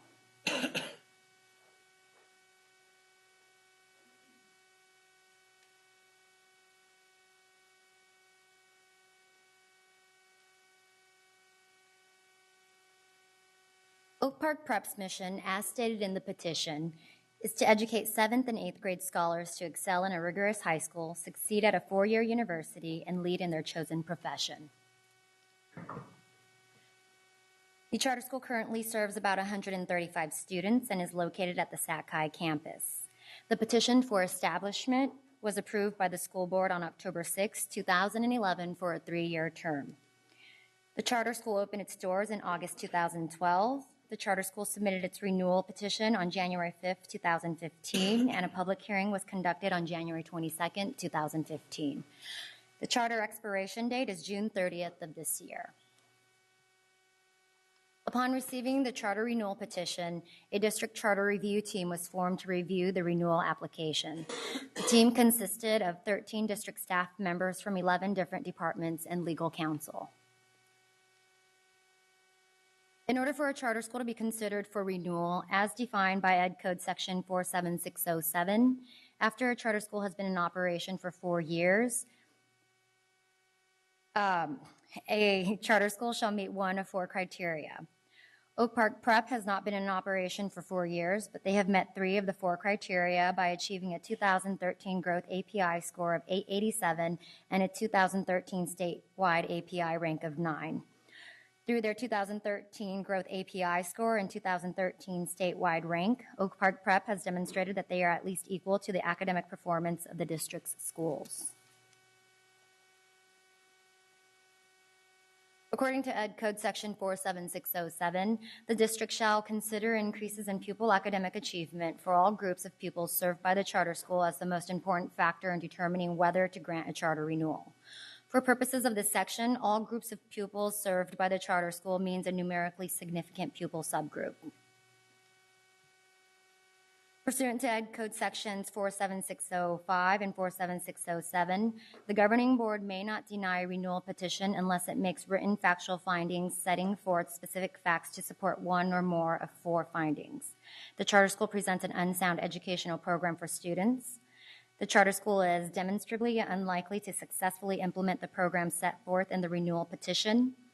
The renewal petition does not contain the necessary affirmations, or the renewal petition does not contain reasonably comprehensive descriptions of the 16 required elements.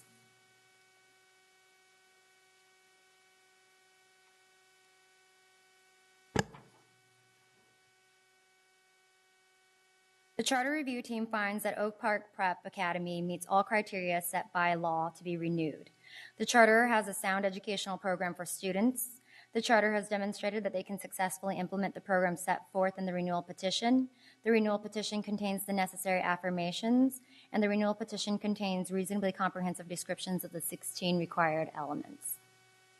District staff recommends that the board adopt resolution number 2822 to approve the renewal of the charter for Oak Park Preparatory Academy.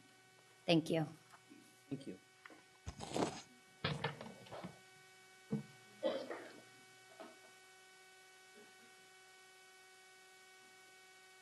Are you going to speak, Jim?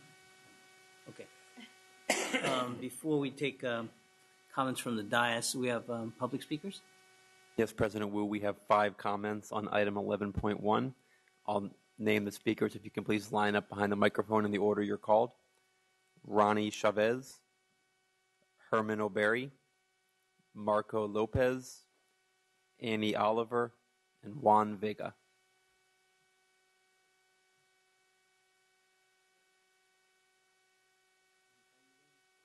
Good evening.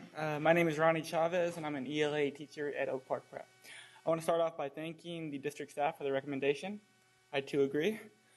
I know the board and staff have had some questions about our serving the needs of English language learners, so I thought I would talk a little bit about what I'm doing in my classroom as well as my colleagues at Oak Park to address some of those needs. So the first thing when I consider when I'm teaching a lesson is always cultural relevancy when I'm picking a text. Why does this text matter to my students? Really, if it doesn't really matter to them, first thing I'm going to get is kind of, oh. So, I mean, we try to avoid that at all costs. The second thing I do with that is I think one of the most important things is building background knowledge, showing videos and clips. For instance, we had yesterday, worked on point of view. Not the most interesting thing, but we did an article on determining the author's point of view on an article. And it was on the topic of the article was on citizenship. So we showed videos of actually people arguing about it, then seeing signs, people protesting, which when we read the article, the kids can actually put a face to the things we're reading about. So cultural relevancy and background knowledge really go and help hand in hand with our ELLs. The next thing is, as we're going through the lesson, I like to provide steps for my students, a roadmap, which will lead them to mastering the daily objective. For example, I don't tell my students, your objective is to identify the point of view of the author in this text, read it and infer it. No. The first thing we're going to do is step one. Okay, we're just going to read it. Okay, we've all read it. Okay, now step two, we're going to go ahead. We're going to identify the topic of this passage. All right, everyone's there? Oh, wait, you need help with step two? Okay, now we can get there. Step three, okay, we've done that. Now we're going to ask ourselves, how does the author feel about this topic? So by doing steps, I can go better serve ELLs by asking them exactly where they need help.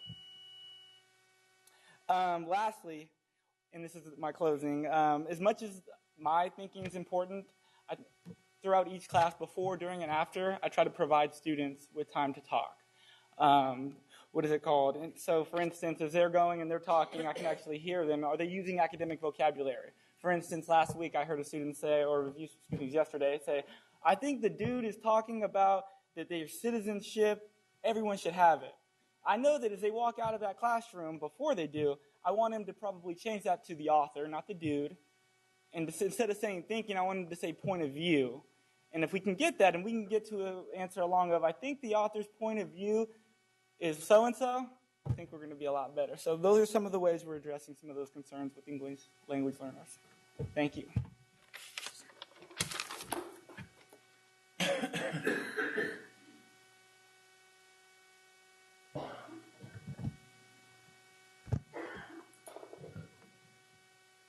Good evening, board members. My name is Herman O'Berry, and I am the Dean of Students at Oak Park Prep Academy.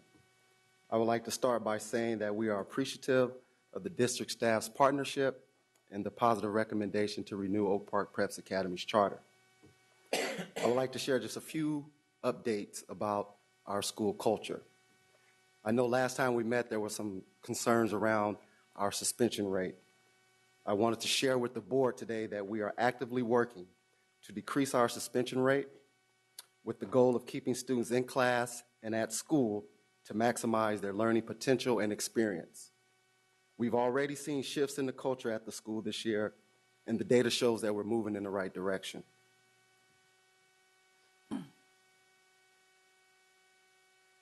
My position as Dean of Students was developed to create solutions to build a stronger school culture. This year, we have implemented in-class and in-school suspensions, programs that allow us to work with students on campus and use out-of-school suspensions as a last resort or for more serious altercations.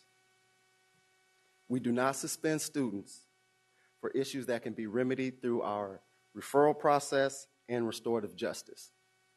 Our goal is to work with students on an individual level to resolve problems and conflicts as quickly and as effectively as possible, with the end goal of getting them back into a positive, strong learning environment. Thank you, board.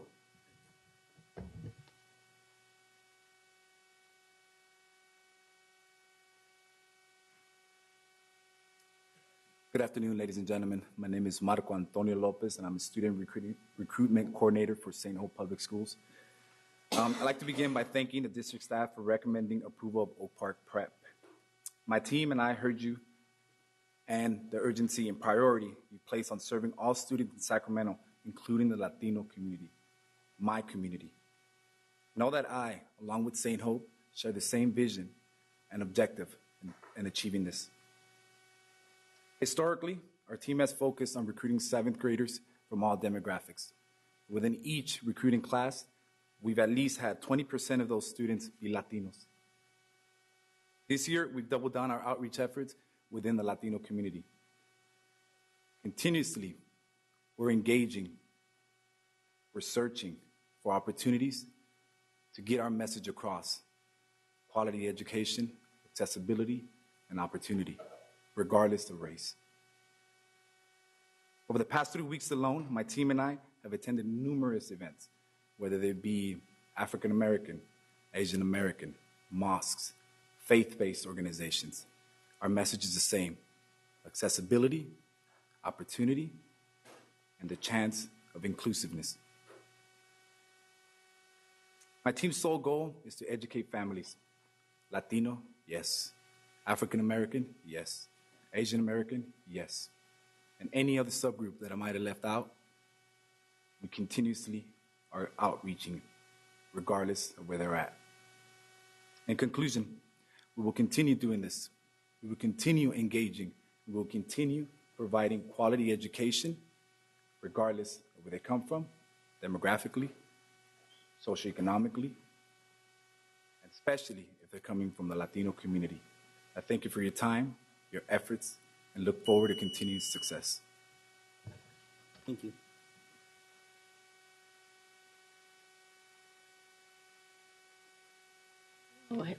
Hello, everyone. My name is Annie Oliver, and I'm here to thank. Let me get it together here. Okay, again, hello. My name is Annie Oliver. I am a proud grandmother of Oak Park Prep. I have a student there, and first of all, I would like to thank all of you, Sac City staff, Oak Park, to thank you guys for thinking about opening us up again for the next 5 years. And I have a student there named Zalasia Oliver. She's in Oak Park Press class. She's in the 8th grade, and I'm a little nervous. But I'm a proud grandmother of having her there at the school. This is her first year of 8th grade, and she is successful. She's learning, she's understanding, and she's blooming. And I want to thank you all, Sac City, for having the charter school open for our children, Oak Park Prep. And I thank you for having us again for another 5 years. And, okay, I'm trying to get it. Let me see. The 7th grade, and I wanted to go to them from the 7th grade through the 12th grade. They're prepping for the 9th graders. My granddaughter's getting ready for the 9th grade. And it's from the 7th through the 12th graders. We're trying to work with them for college. And that's all I can remember right now. But I want to thank all of you for another 5 years at Oak Park Prep. Thank you. Thank you, Ms. Oliver.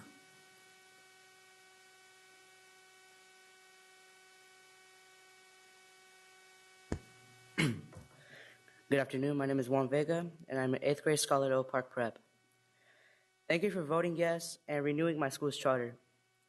I entered Oak Park Prep having scored far below basic on my 6th grade tests and had mostly Fs, and school was always hard as a student who spoke Spanish at home. My mom was really worried about my education in elementary school and spoke with the principal of Oak Park Prep right when I started. While I do not have CSTs to compare to, I can tell you that in January, I was a Platinum Scholar, meaning I had a GPA over 3.5 and a citizenship score. I even rose 50 points on my CELT, and I'm about to be an advanced level.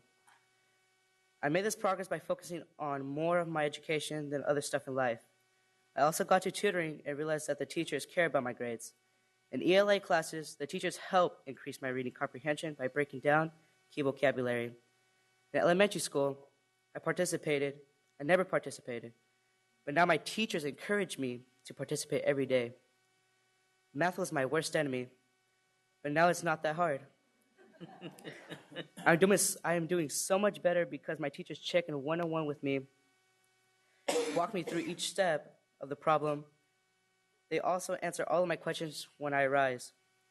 Another reason I've been successful is because the students and teachers have created a safe learning environment for me. I have an army of friends who support me in and out of class. Oak Park Prep has given me a new educational life I thought I would never have. Thanks for listening, and I look forward for the next 5 years of Oak Park Prep. You took a chance of this school 3 years ago. You made the right choice by voting yes. Tonight, make the right choice again by voting yes, as your staff has recommended. Thank you. Thank you.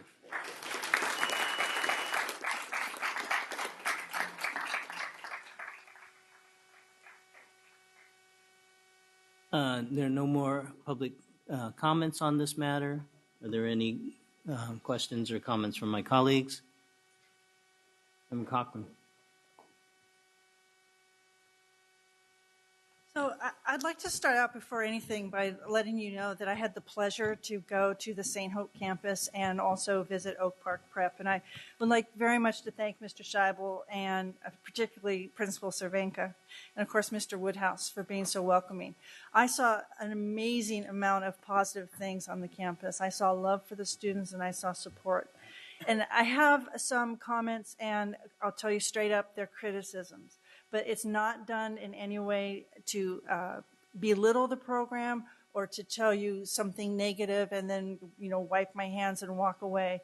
It's a constructive point of criticism. And so I hope that you're willing to listen to me.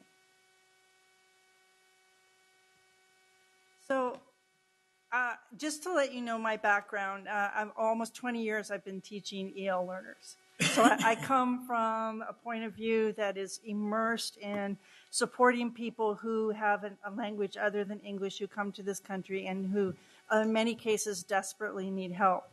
Oak Park Prep, you come under scrutiny from the board, as you should.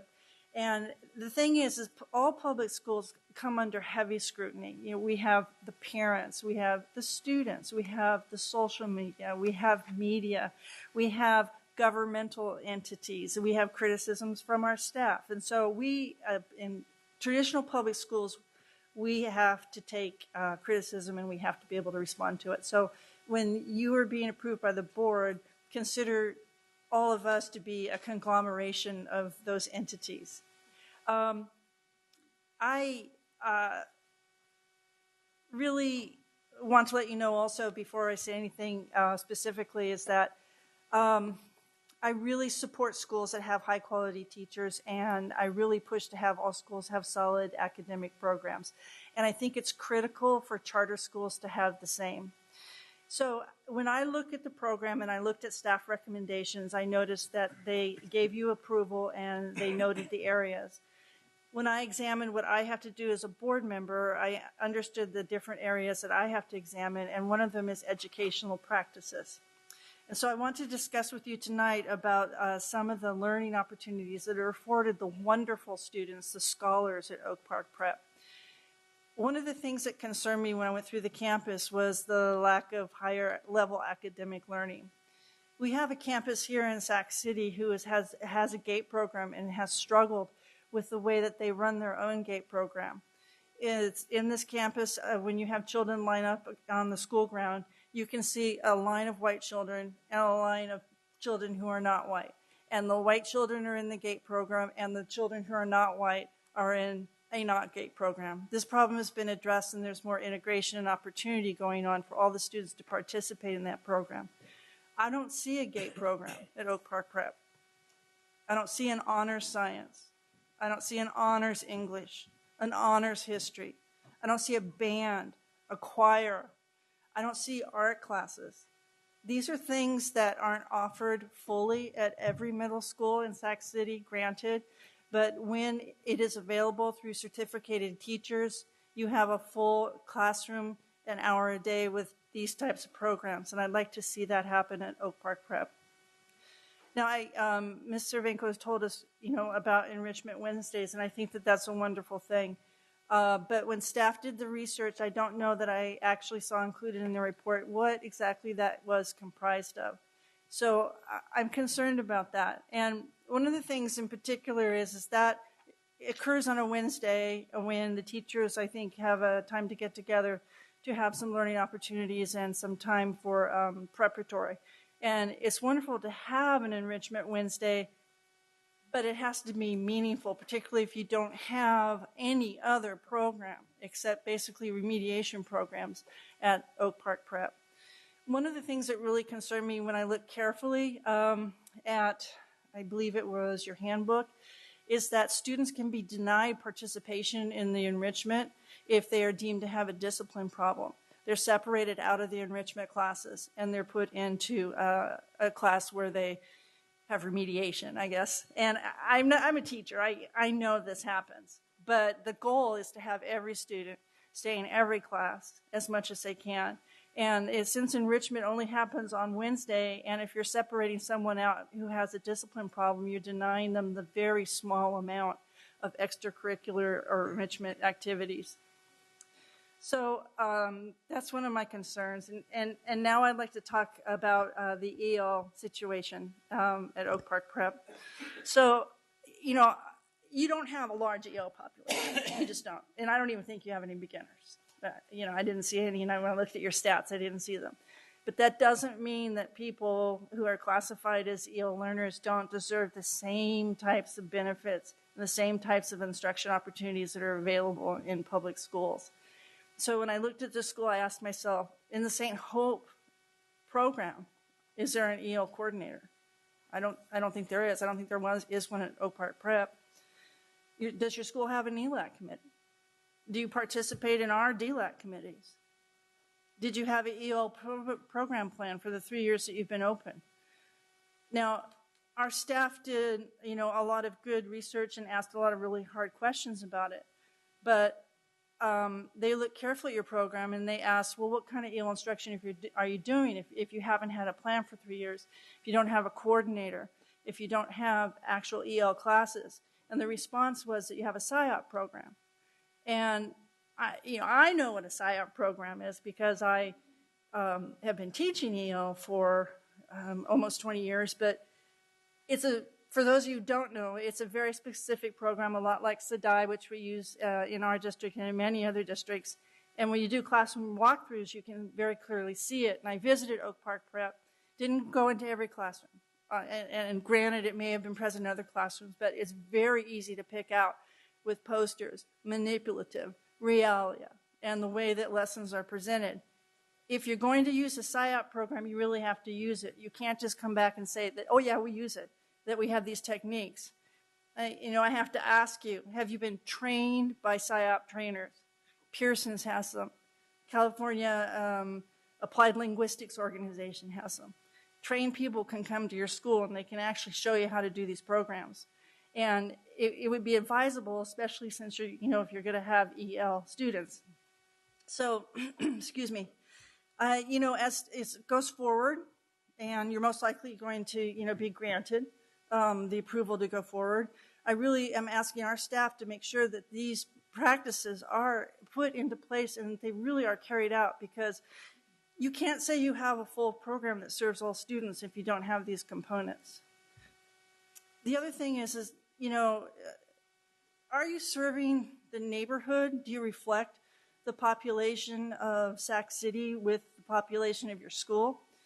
I got very kindly some good information from the school from Mr. Woodhouse about who's enrolled and what percentage of students do they make up. And we also had, last week, we had presentation about the breakdown of the students. And so, I looked at it pretty carefully. And it was interesting because in Sac City, you have a demographic makeup that any of us can go online and see. And when you look at Oak Park Preparatory Academy, it doesn't reflect the demographics of Sac City. Well, you can say that's fine, but the goal of charter schools is actually to serve students and reflect populations of the districts that they come from. And I looked at the statistics for Oak Park Prep, and this is from October 2014.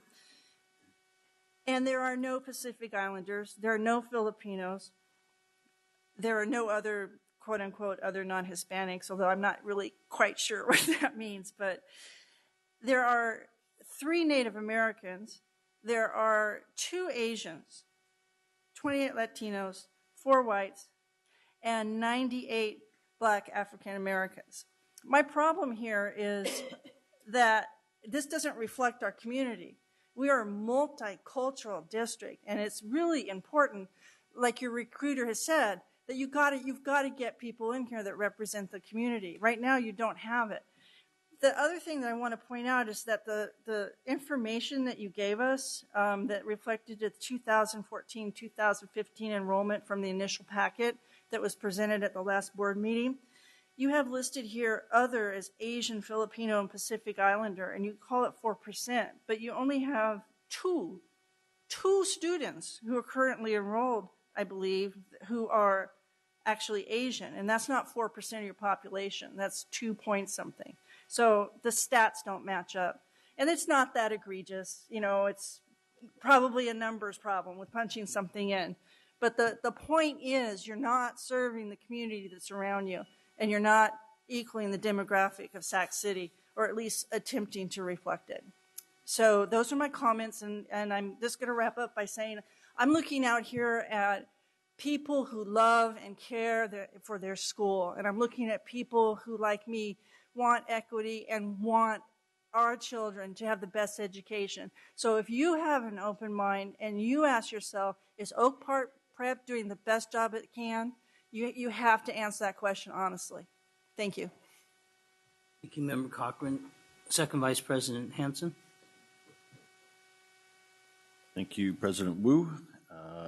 I appreciate the clarification and some more information on the suspensions and the work that's being done for them to be handled, with more of a focus in school and in class. I think that's obviously something that's very important.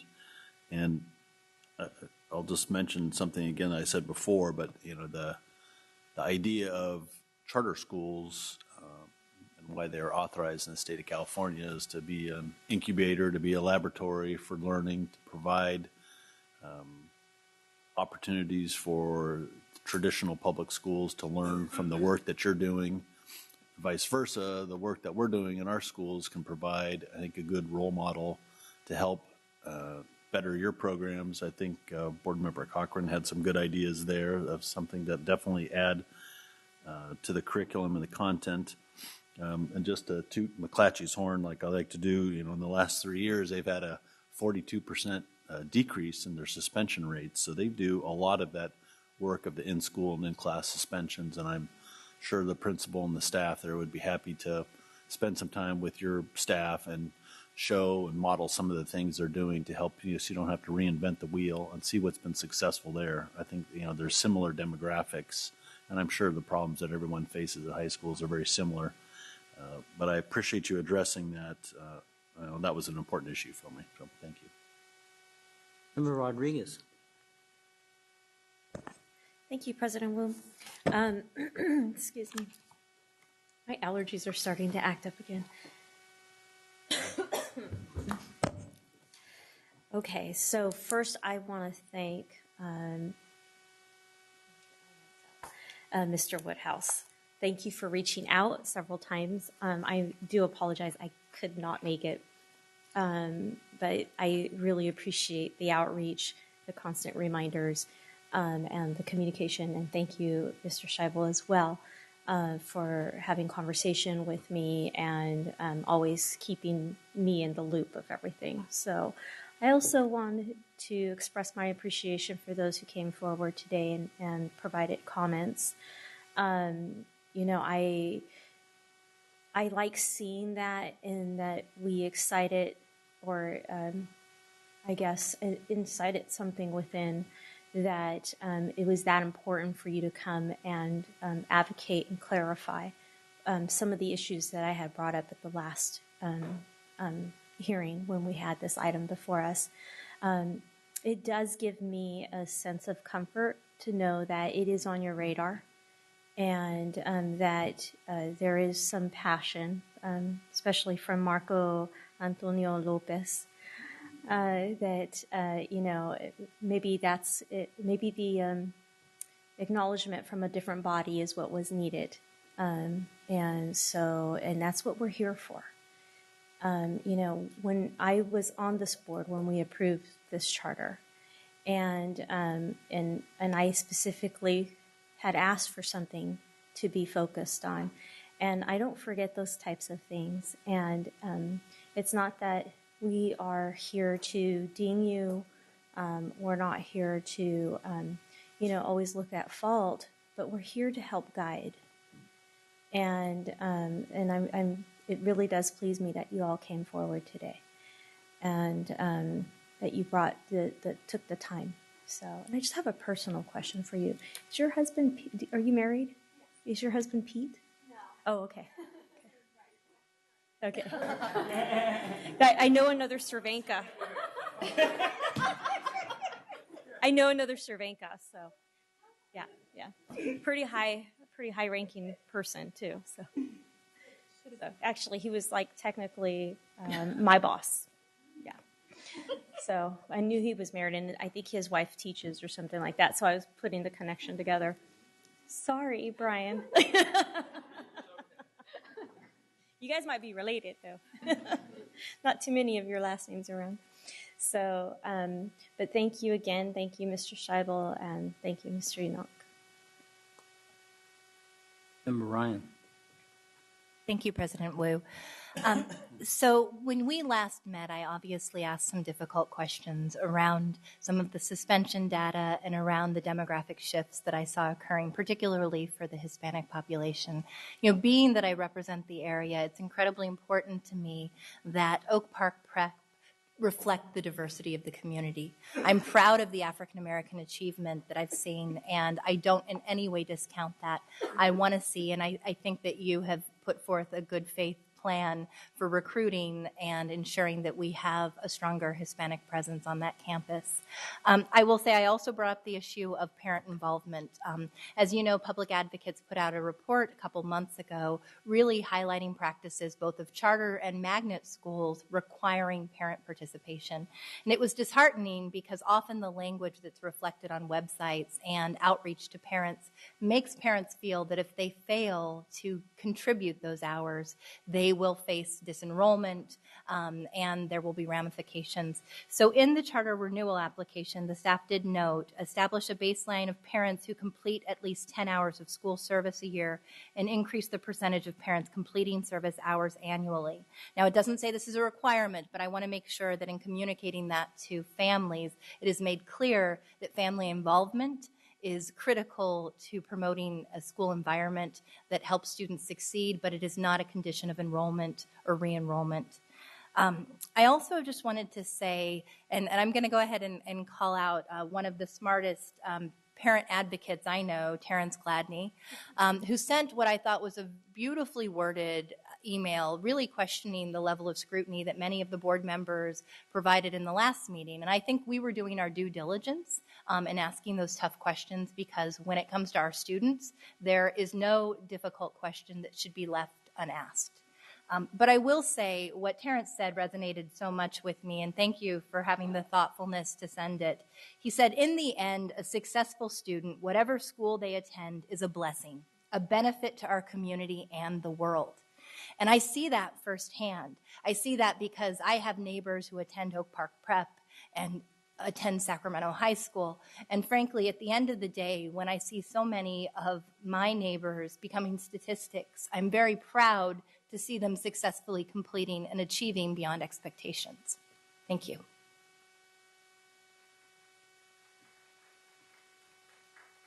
Thank you. Member Arroyo? Did I get it right? Yes. Thank you. Thank you, President Wu. And I'll be very brief. And I did have an opportunity to visit the campus of Oak Park Prep. And I did went through each of the classrooms. And although I do not have the pedagogy and the expertise that Board Member Cochran, what I did see was a lot of learning. And I saw teachers engaged with their students. And there's a lot of good learning going on. And honestly, I mean, I did have issues with the school when it was first proposed. But the only thing that I would like to say is I'm considering this reapproval on the merits today for the reasons that it's been brought and with the accordance to the law that I have to consider. And I will be voting for it. I will be supporting it. And you guys are doing a great job by the students that you have there. And with that, I would just like to say that I'm saying that because of the fact that I was there and I was, witnessing. And thank you for the work that you do with the community. Vice President Pritchett. Thank you, President. Well, I just wanted to echo Member Rodriguez's comment about being so persistent and trying to get us out there. And I'm so sorry that my schedule did not permit. I did review the packet. I'm very satisfied with the district's recommendation. I look forward to coming out to you soon. I promise you, I will make it out there. So that's all I had to say. Thank you. I want to echo the comments of my colleagues, and I'm very proud of the work that you do out there at Oak Park Prep. It's a special niche. You know, you're helping students who need a little hand up, and once they mature from there and matriculate, they're prepared for the other challenges. And so I'm very thankful that for what you provide. I want to shout out to Miss Oliver. While you were nervous, you did very well. And so don't hesitate to come forward and address this body, or you can join us up here. Okay. Does she play? With that, I would like to I would move on my own motion to adopt the staff's recommendation. I have a second from Vice President Pritchett. Any further discussion? All those in favor signify by saying aye. Aye. Oppose? Abstentions? Motion carries. Thank you. Congratulations.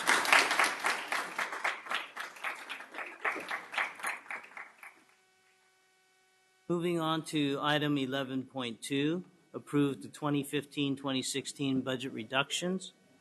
Restricted funds, Geraldo. Mr. Castillo.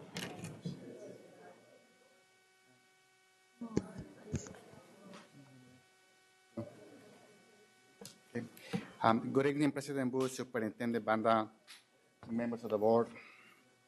Tonight we will present the 2015-16 budget reductions for restricted funds. This is the second reading. We present most of this information to you before, so we will be very brief.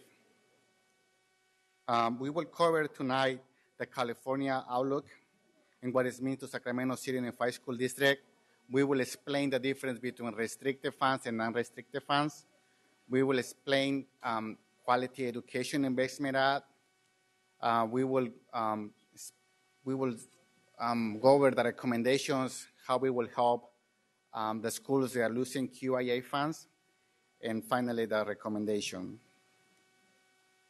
As mentioned previously, the California economy is continuing to improve, and that is good news for school districts, and especially since K-12 gets most of the new funds. However, we want to emphasize that most of these funds are one-time funding as the governor is paying the wallow debt. And we will maintain cautious spending and avoid ongoing fiscal commitments. So what is restricted and unrestricted? In a simple terms, unrestricted is we can spend those funds in anything we want as long as it's legal, it's not prohibited by law.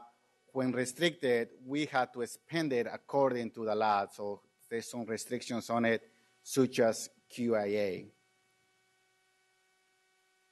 QIA has been with us since 2007-8. As the president of SCTA mentioned, the main purpose was to reduce class sizes and to improve counseling and staff development.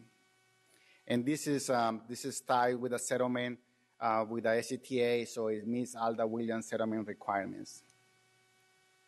At one point in time, we were receiving funds about 7.5 million per year for 12 of the schools. We have 8 elementary, 1 KA, 1 middle, and 2 high schools. The last year of most of the schools received funding was 2012-13. Most of these schools received soft landing, like a planning for 1 year when they will lose these funds. We now know that 2014 is the final year of QIA fund. However, schools, the state is allowing us to have carryover in QIA funds for 1 year only. So the 2 schools that we still have QIA funds are Hiram Johnson, and Luther Burbank. Hiram Johnson funds 6 certificated positions and 4.25 classified positions. Luther Burbank is 18.7 certificated and 2.8 classified positions. I will wait a little bit here so you can see those positions that each school funds.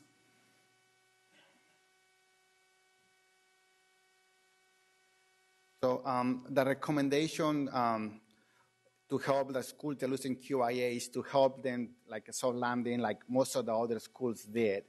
So we are planning to continue helping with the one-time funds of about $2.2 million or 73% of what they originally allocated for this fiscal year. Schools have received funding for the last 8 years, so they are very used to these funds. They are site-specific. The state send those funds specific for the schools. We could not use those funds anyplace else. So at this point, we know that we will continue with those positions for 2015-16. All of the principals at these 2 schools, we were able to maintain those positions for next year. So what is the recommendation? You know, the first slide said this is one-time funds. Even though we had it for 8 years, these are still considered one-time funds because yes, in the schools have been planning for what will happen when we lost these funds. You know, they fund some very key positions. So we are asking the board to continue for 15-16, but eliminate those positions for 2016-17. And administration and the principals will continue looking for alternative sources as we have done it for medical funds. The board member Henson mentioned before, but we need to be cautious that we not continue programs when the funding is not there. The next steps is this is the second reading. We present this to you, this information in the last board meeting. We will need to follow the budget calendar and continue to monitor the state budget. You know, the May revise is just 3 months away. We need to follow the OLCAP process. And we want to emphasize that we must be vigilant in monitoring all expenditures to avoid fiscal distress. At this point, Mary Hardy-Young can answer any questions related to the program for QIA. She has been involved. I have been fortunate to work with her since the initiation of 2007-8 for the QIA, and she can answer any questions, and I can answer any questions regarding the budget. Thank you. Before we get to questions, I think we have some public comments. We have one public comment on this item from Darlene Anderson.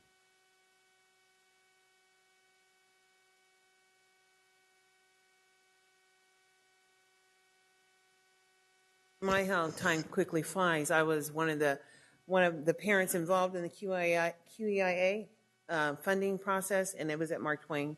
And I believe that how the principal at Mark Twain chose to use the funding really improved the support for all of our students at that school. And I think that when we look at one-time fundings or any kind of fundings, especially when we're targeting students who really need the support, we need to look at long-term, how those dollars will be utilized and how exactly is that strengthening the whole school site. That's the whole purpose of Single Plan for Student Achievement, targeting how you support all students and really understanding what the use of the funds are.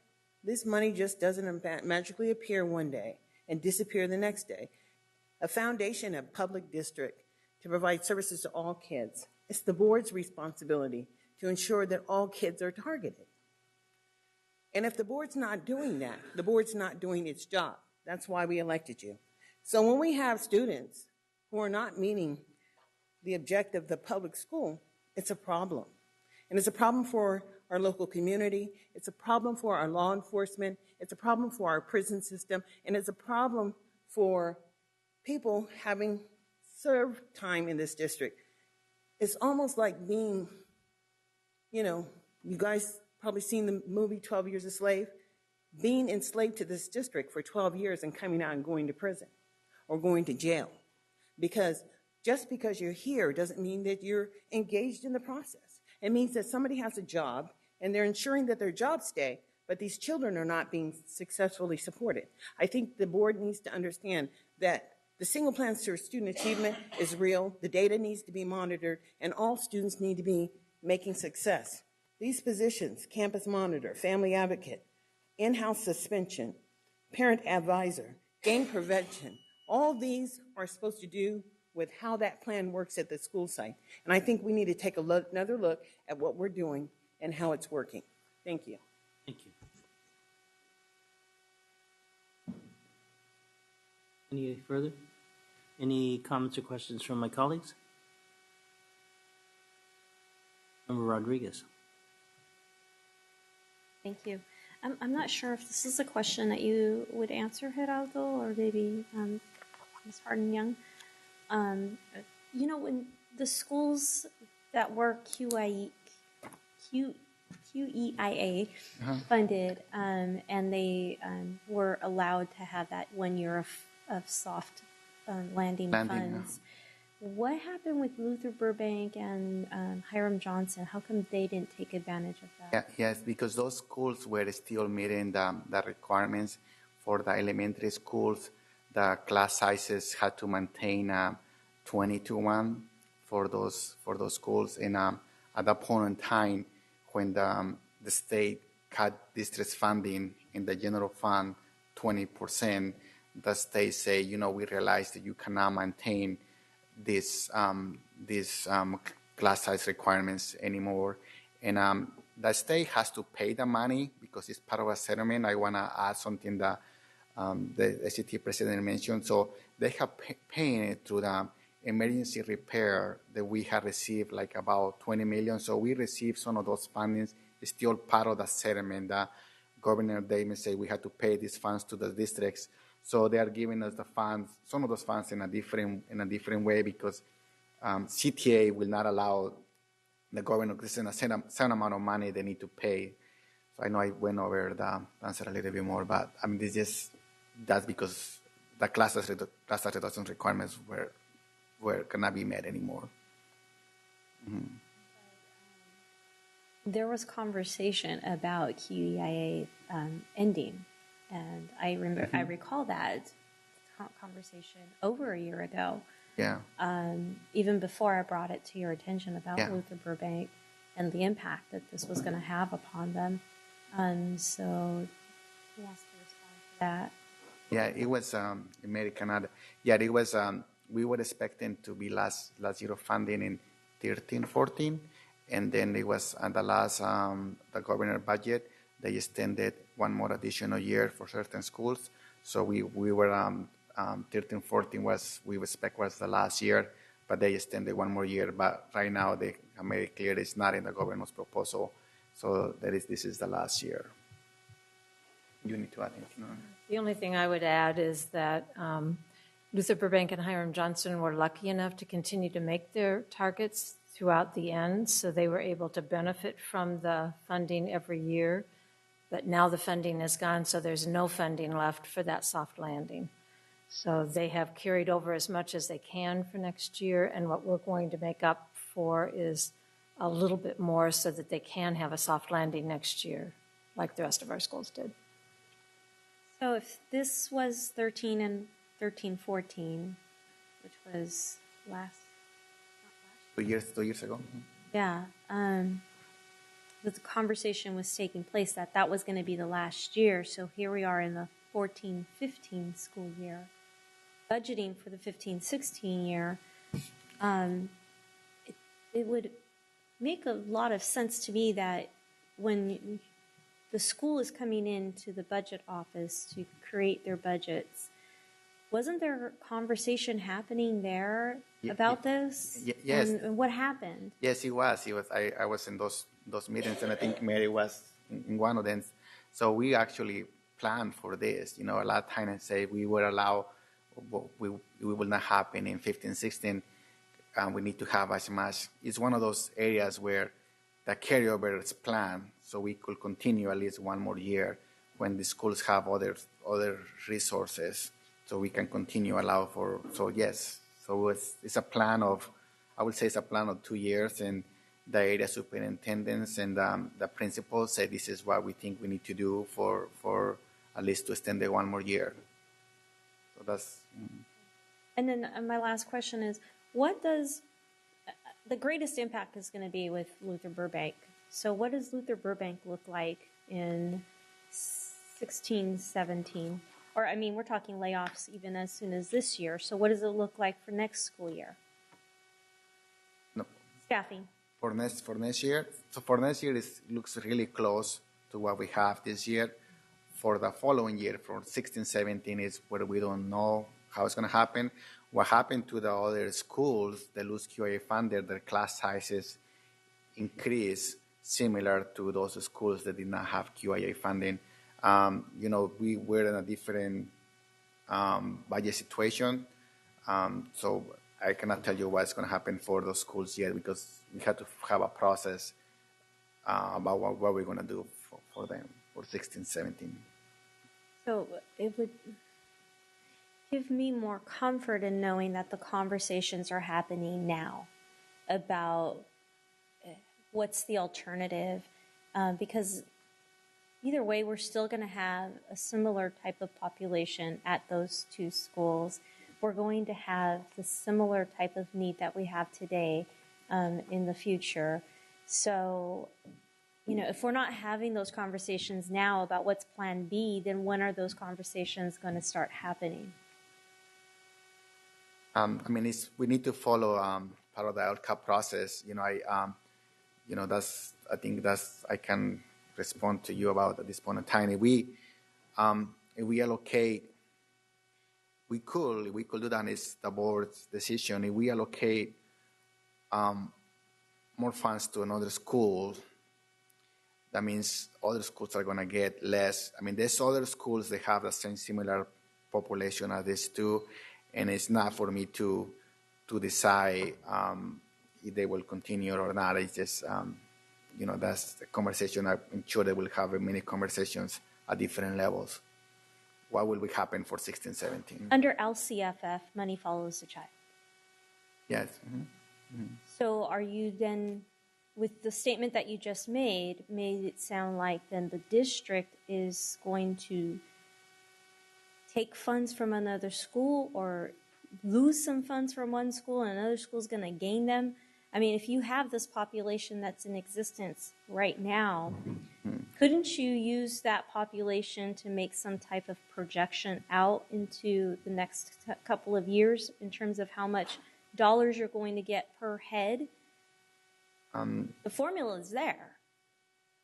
Yeah. Yes.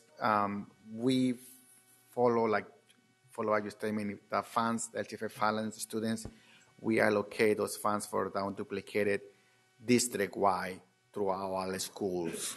That's how we're doing it currently. It doesn't really follow the student-weighted average desired implementation when you do that. So I think what we have here is we had some unique funding that was given to these schools that were identified as being high needs. But I think what Head Ardo is trying to say is that we have a lot of schools that are very similar. These are just two that are now left standing with the funding, and we're trying to give them a soft landing because in most instances when the funding goes away, then you reduce. And so we're trying to mitigate some of that loss to make sure that they don't fall back perhaps into the situation that we're in before. It's not a sustainable model without that additional QEI funding. It's not a sustainable model for us because we have other schools, high schools, middle schools, elementaries, that have very similar needs. When you look at our priority schools, you have almost the same thing. Yeah. You have 7 schools that are identified for receiving additional funding and resources and supports.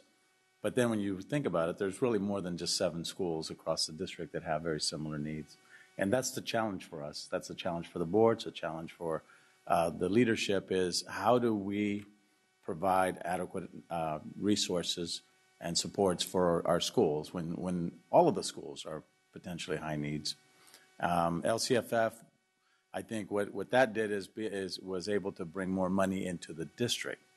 But again, we have a lot of similar schools, so then that money gets distributed. I won't say equally, but almost equally across the board. Yeah, I believe when we apply for the QIA schools, we have over double than that. They will qualify based on the requirements.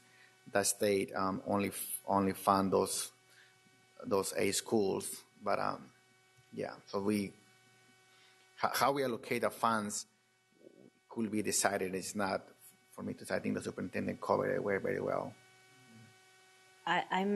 Thank you for your explanation on this, and I brought it up earlier about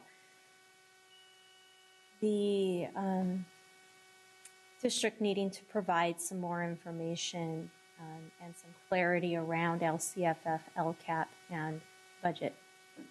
I see a lot of commingling of ideas about which pots of money and how it functions, and the methodologies that I am aware of are not being implemented here with Sac City Unified from what I hear.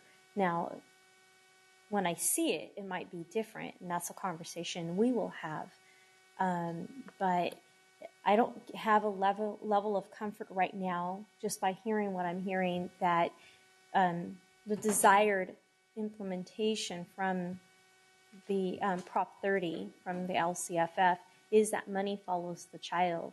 And that when they gave us local control in terms of they removed the categories and to allow for that money to be used in whichever way would improve the education of that specific child that comes attached with those specific dollars.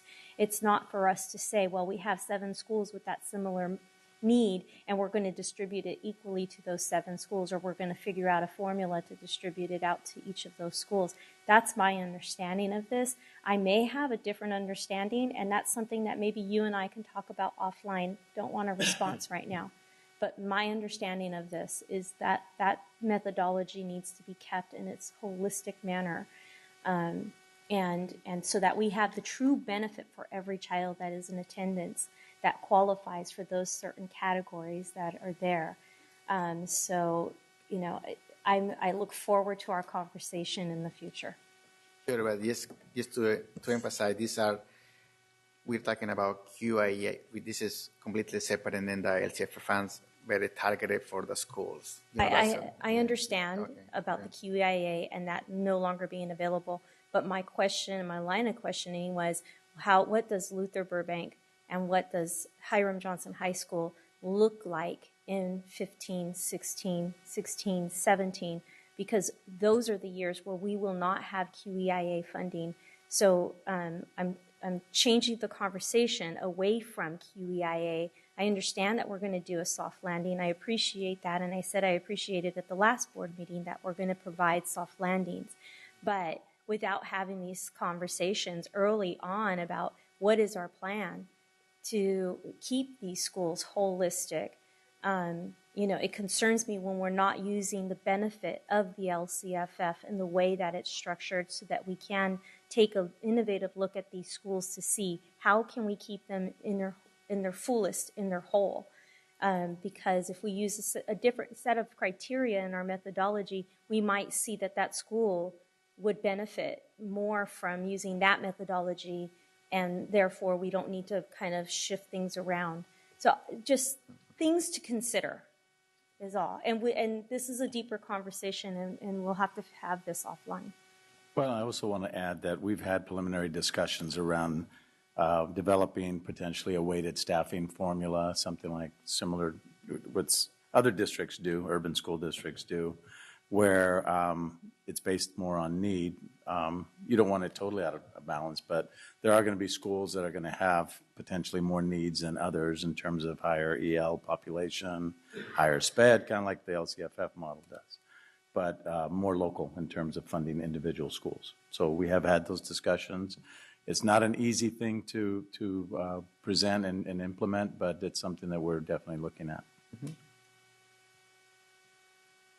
Are there any others? I have no Members up here? In that case, the request by staff is to take action and adopt or approve the 2015-2016 budget reductions. So I'll be asking for a motion.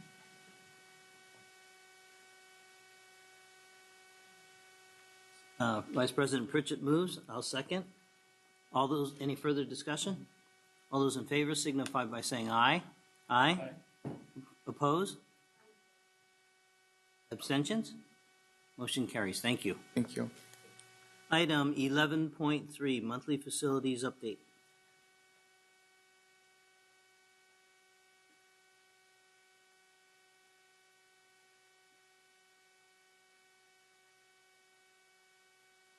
Welcome back, Mr. Dobson. Welcome back.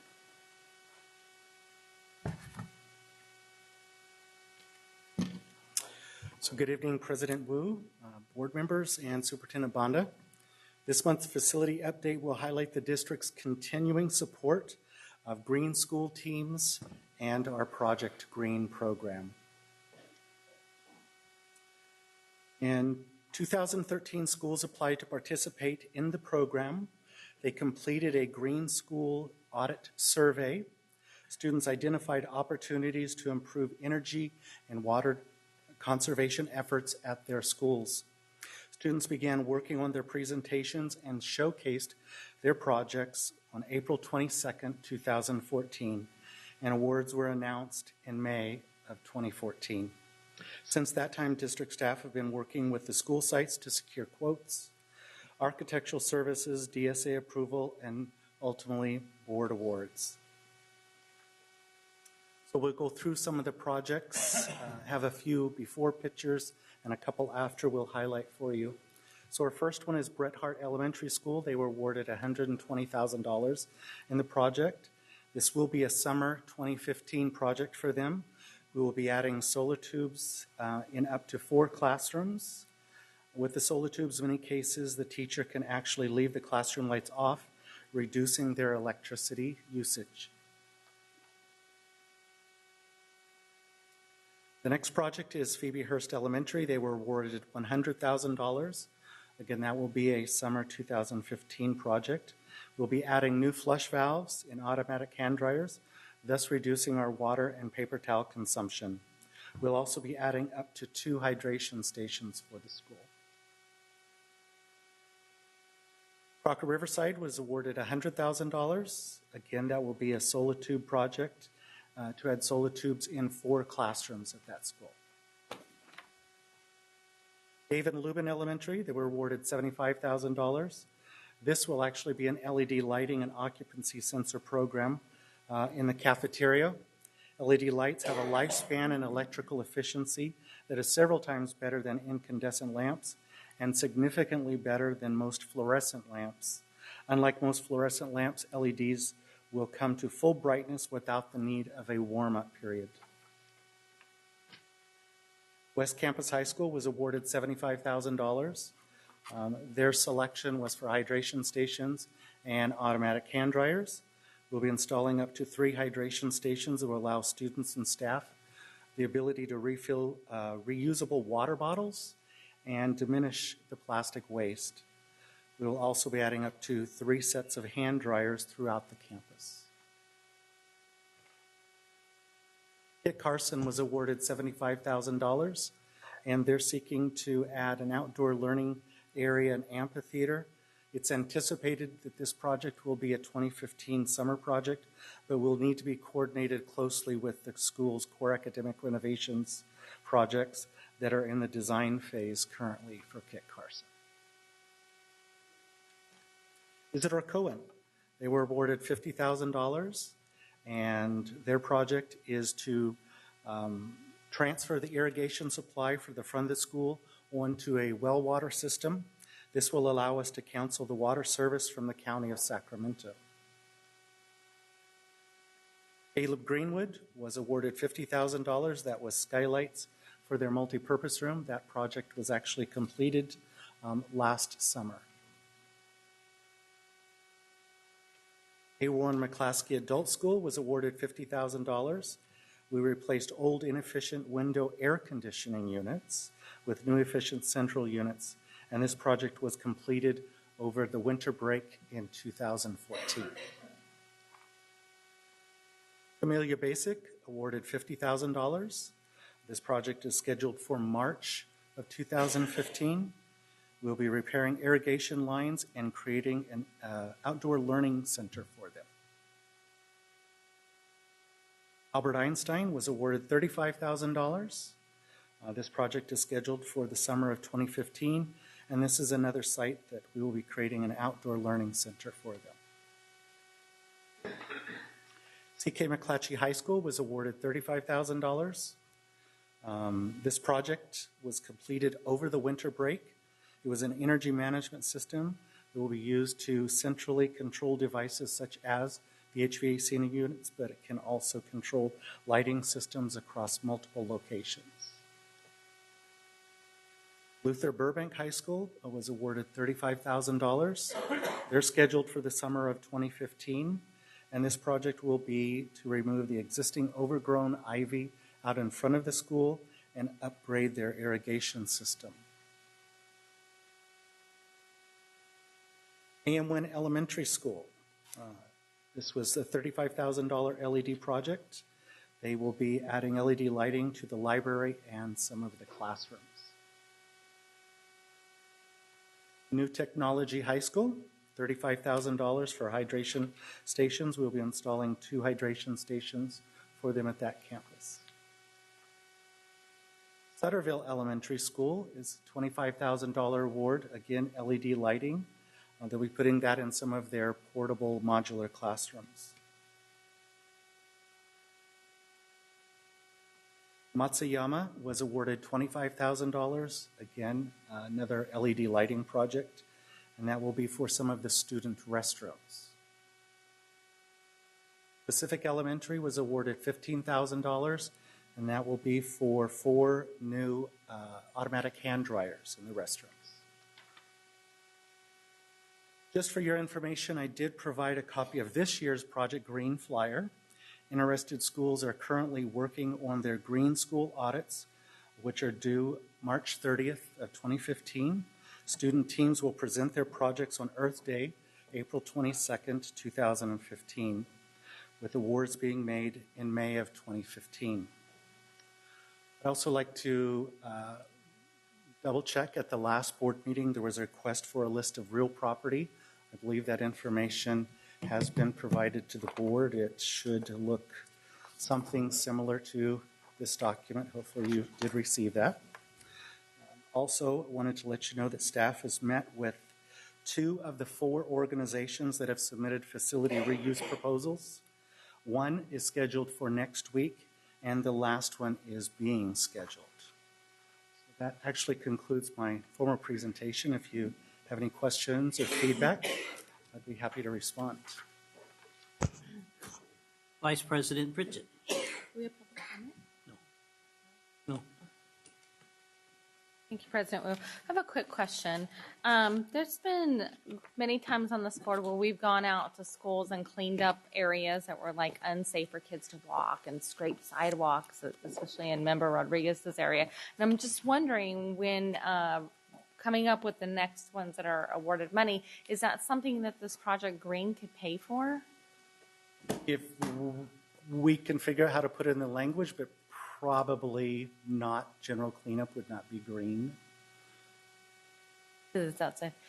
Okay, well, I thought I would ask. I mean, the attempt is reduce our dependency on, reduce our electrical dependency and reduce water and those types of things. Okay, thank you. Sure.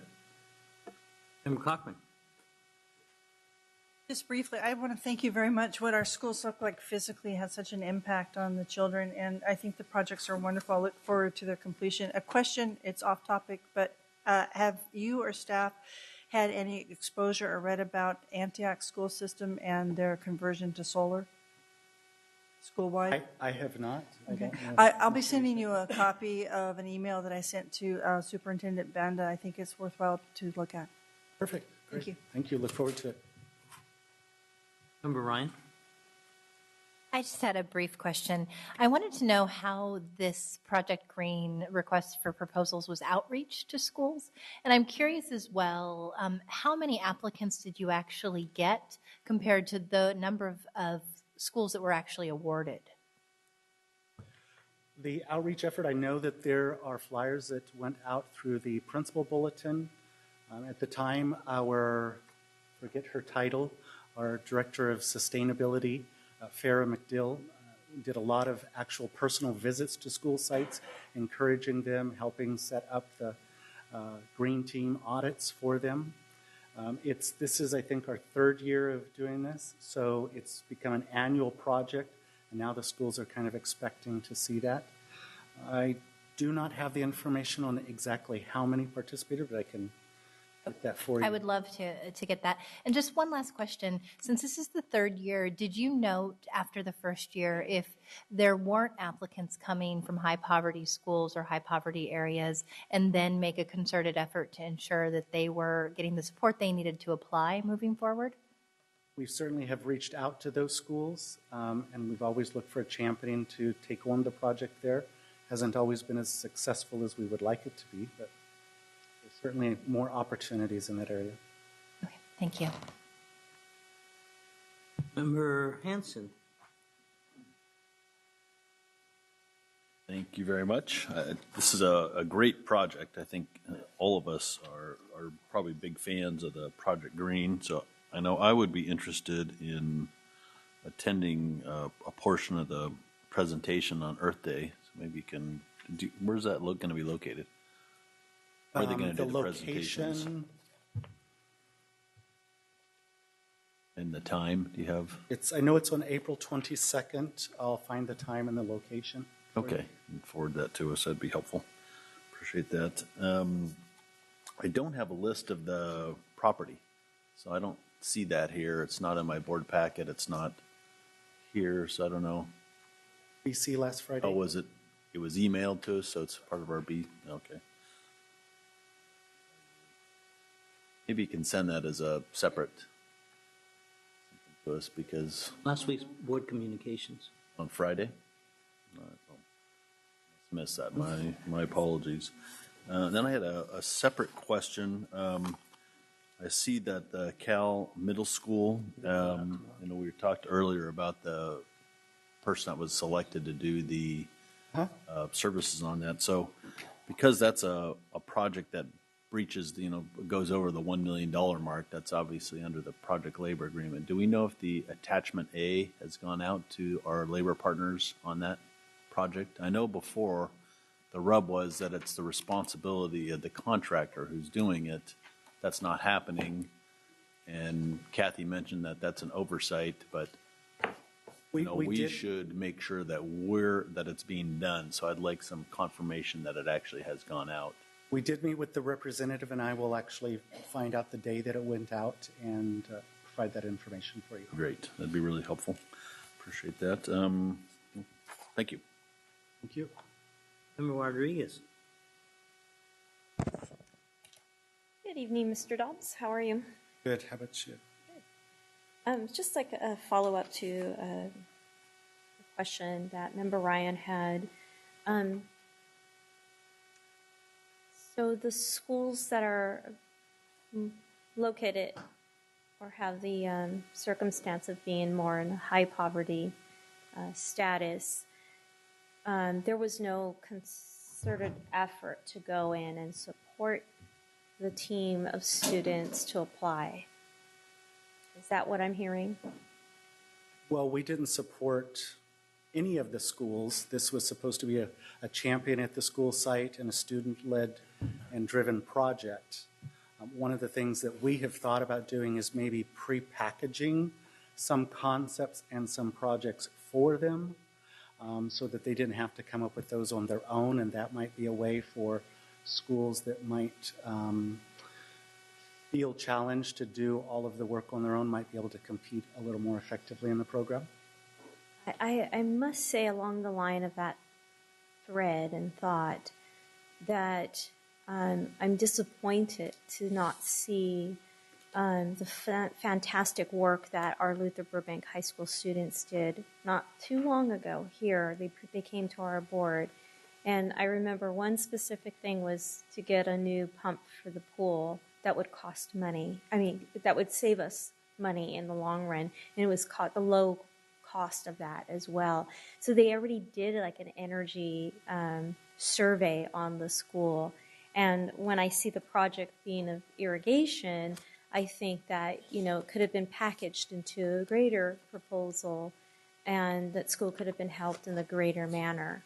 And so that's why I question the types of supports that came from the district staff or from, is it Ms. McDillon or McDill. McDillon? Yes. It's so much easier to just know her as Farah, Farah. right? So I just question that type of support and the amount of seriousness that is taken at these board meetings as well. So when you have a team of students that came, they did a survey. I even made comments about it.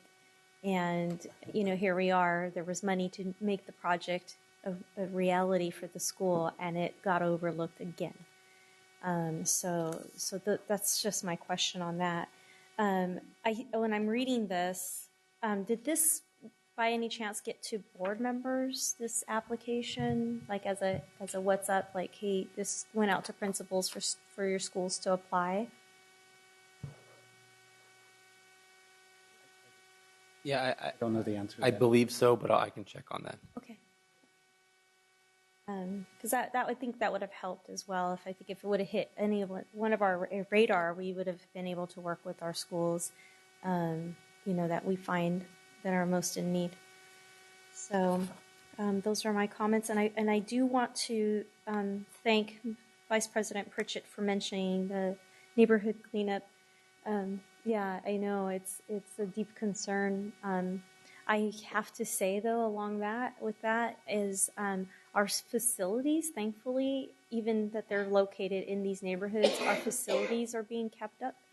It's the area surrounding our facilities that needs a lot of attention, and that's not something that this board has delegated authority over. It's sometimes it's the city and sometimes it's the county. But if you ever are in those areas, feel free to talk to them about the safety and the well-being of our students on their walk to school. And I've got videos and pictures to share with you if they want to know exactly what they need to know. Sure, I appreciate that. Thank you.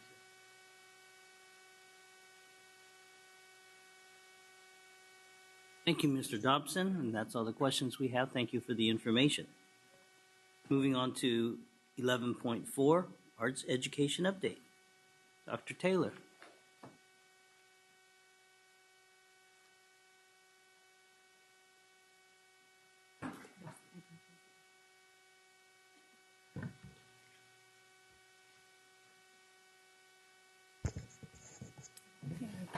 So good evening, Board President Wu, Superintendent Banda, and members of the board. Tonight, I'm joined by Gail Carrick, our Fine Arts Training Specialist, and we're here to share with you an update on arts education in the district. The district recognizes that arts education is an integral part of educating the whole child. This is underscored in the strategic plan and has been echoed by the community in the LCOT planning process. It's widely known that effective arts instruction is crucial to developing skills needed in the 21st century workforce, such as creativity, collaboration, problem solving, and communication. As such, Sacramento City Unified School District has been committed in its efforts to maintain arts programming in the midst of deep budget cuts. So in tonight's arts education update, we will focus on these 5 areas outlined on the slide. First, we will outline the 3 major program options for arts instruction in the district. We will then provide an overview of 3 major arts initiatives that are currently being implemented.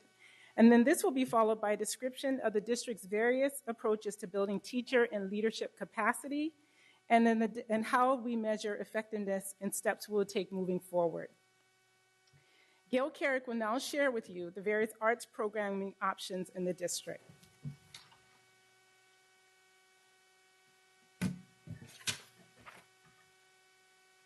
Provide a diverse range of relevant and meaningful arts experiences and curricular programs for students. Sacramento City Unified School District offers 3 major forms of arts education, which include the following: curricular arts, arts integration, and arts enhancement.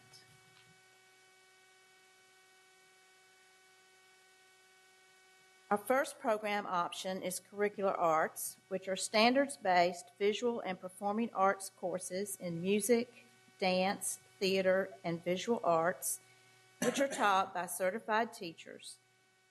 These courses occur during the school day and are primarily offered in Sac City's middle and high schools. They provide students with a variety of courses to not only fulfill the fine arts requirement for high school graduation, but also to explore different art forms. All of our comprehensive high schools offer curricular arts courses in all 4 disciplines: visual arts, music, dance, and theater.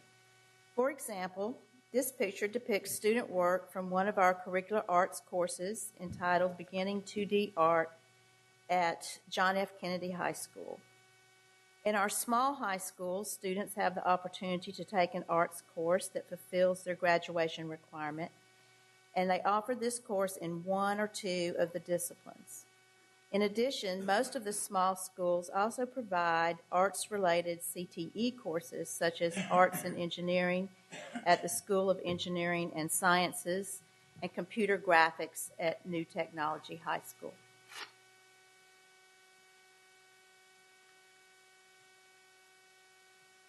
A second program option is arts integration, an approach to teaching and learning in which students engage in a creative process that addresses curricular standards in an art form and another subject area. For example, in the display cases right outside the boardroom, you will find a celebration of African American History Month, which includes monochromatic portraits created by the 7th and 8th grade students at Father Keith B. Kinney. They were completed as part of an integrated unit of study. In this unit, students researched a famous African American, wrote a written report, and created the monochromatic portrait, integrating the subjects of art, social science, and language arts. In these photographs, you see these students as they're engaged in this visual arts learning that integrated the arts with ELA and social studies.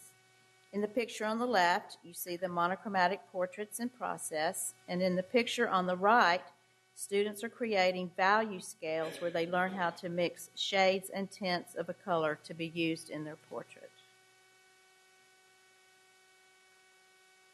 Lastly, we have arts enhancement programs which use arts strategies and arts activities to enhance student learning in another subject area or to enhance the school environment or as a vehicle to promote social emotional learning.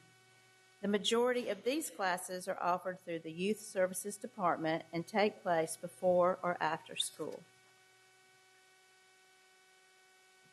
In this photograph, you see a community artist, Milton Bowens, and a Sacramento Metropolitan Arts Commission arts education specialist, Erica Kraft, talking with students about a project they're working on in which they're creating a piece of art that visually expresses and communicates about themselves, their school, and their community.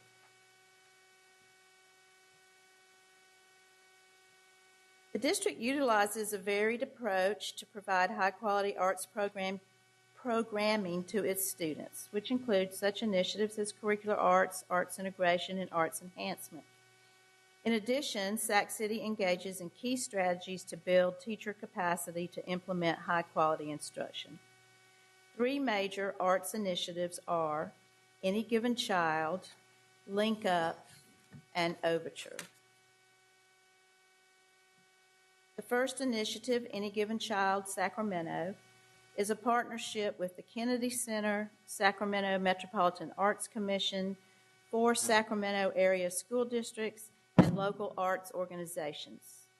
The primary goal of the Any Given Child program is to assist communities in developing a plan for expanded arts education in their schools, ensuring access and equity for all students in grades K through 8.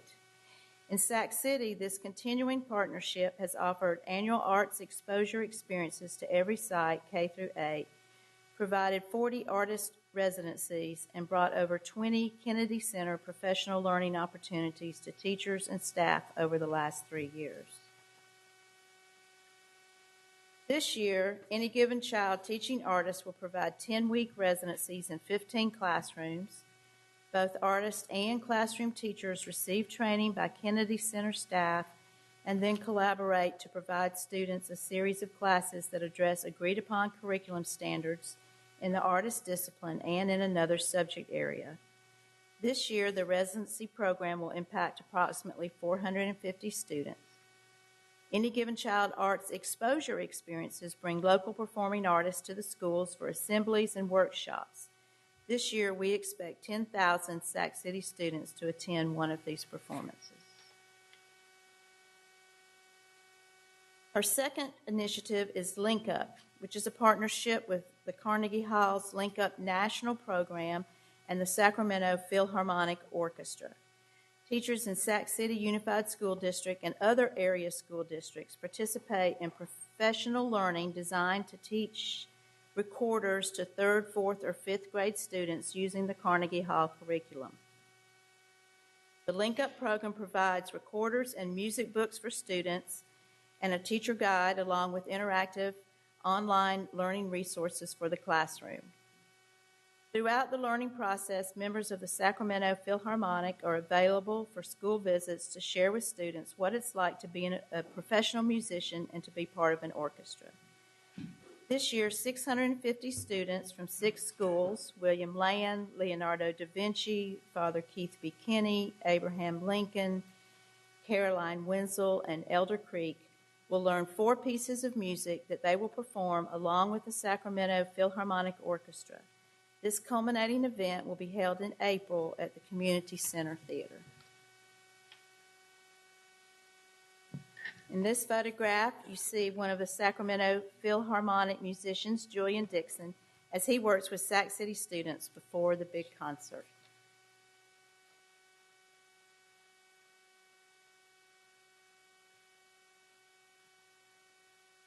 The third initiative is Overture.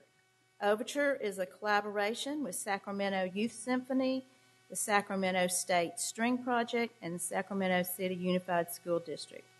It is designed to empower students and their families through music. Inspired by the El Sistema movement from Venezuela, Overture is a program of social change through music. As students become citizens of the orchestra, they transform into citizens of their community.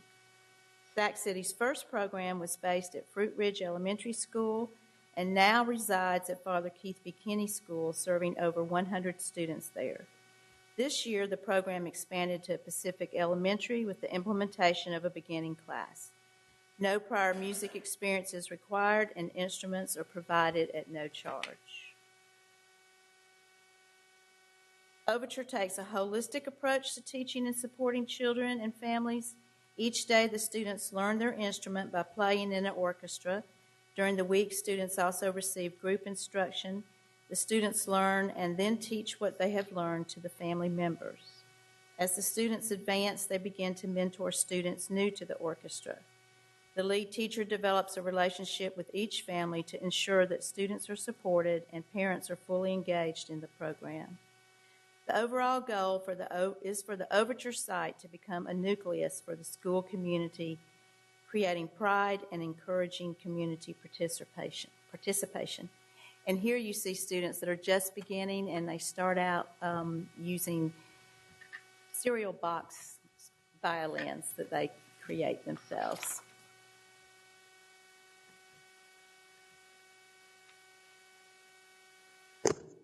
So the district has initiated several approaches to building teacher and leader capacity to support and strengthen the quality of arts instruction and programming at their sites.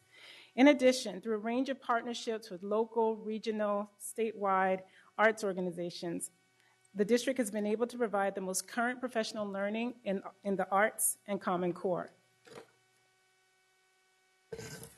This has been done through several approaches, one being the Drive for Arts grant, which is a professional learning arts education grant from the U.S. Department of Education. The grant supports building and expanding capacity for K-8 multiple subject teachers to implement and sustain arts integration, and for K-12 arts teachers to implement the Common Core literacy standards as a part of a high-quality, in-depth, comprehensive education for students. Another approach to capacity building has been the arts integration professional learning provided this year as a strand in the district's ELA Common Core sessions for school leadership teams. These sessions are facilitated by Gail Carrick, our fine arts training specialist, and they focus on supporting K-12 teachers and administrators to learn about arts integration and how it aligns to and supports the Common Core. Teachers learn hands-on interactive strategies that deepen learning, promote critical thinking and problem solving, and ignite academic inquiry. Sessions have also been offered as requested at sites for the entire staff in collaboration with other departments such as our special education and our multilingual departments.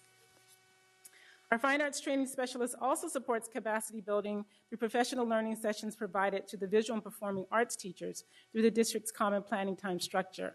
These sessions have also focused on integrating the arts and Common Core within their classrooms during after-school sessions, and our teachers earn common planning time hours. In addition to the capacity building approaches previously mentioned, the district's fine arts training specialist also renders customized support through collaborating with individual teachers or teams of teachers to design arts integration lessons, to observe, provide feedback, conduct demonstration lessons.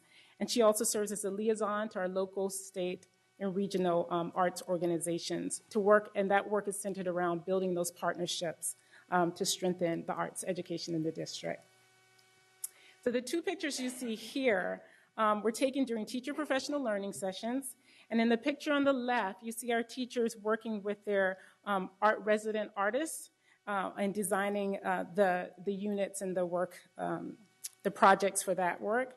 And then the picture on the right, teachers are engaged in an arts integration workshop and are learning to create the color scale and then use those concepts to talk about shades of meaning in words to teach students about gradations of meaning that they can be used in their writing.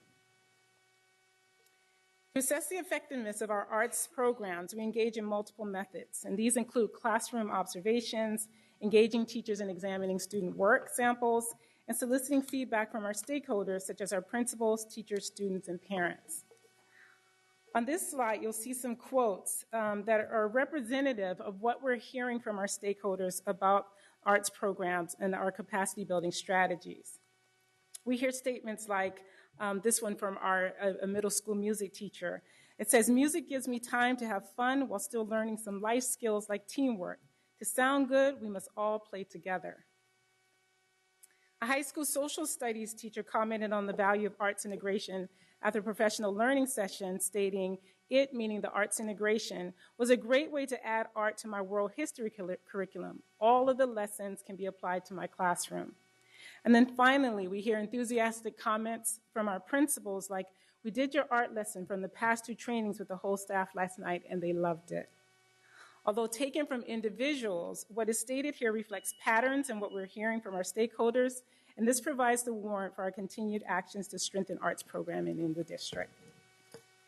So as we move forward and continue to work to strengthen arts programs in the district, our next steps include the following. We will continue to build the capacity for arts integration as it's known to be a powerful strategy to support learning of both arts and subject matter content. We will increase our promotion of existing arts initiatives and programs so that their content and impact are more widely known and can be celebrated in the way that they deserve. We will continue to support administrators and teachers to build their capacity to lead and champion the work at their sites so that more teachers are skilled in arts instruction and every student has access to the arts. And finally, we will continue to seek additional opportunities to expand the arts in Sacramento City through partnerships with local, regional, and national organizations. That concludes our presentation, and we welcome questions after public comment. We have 3 comments on this item from Loretta Murray, Darlene Anderson, and Angie Sutherland.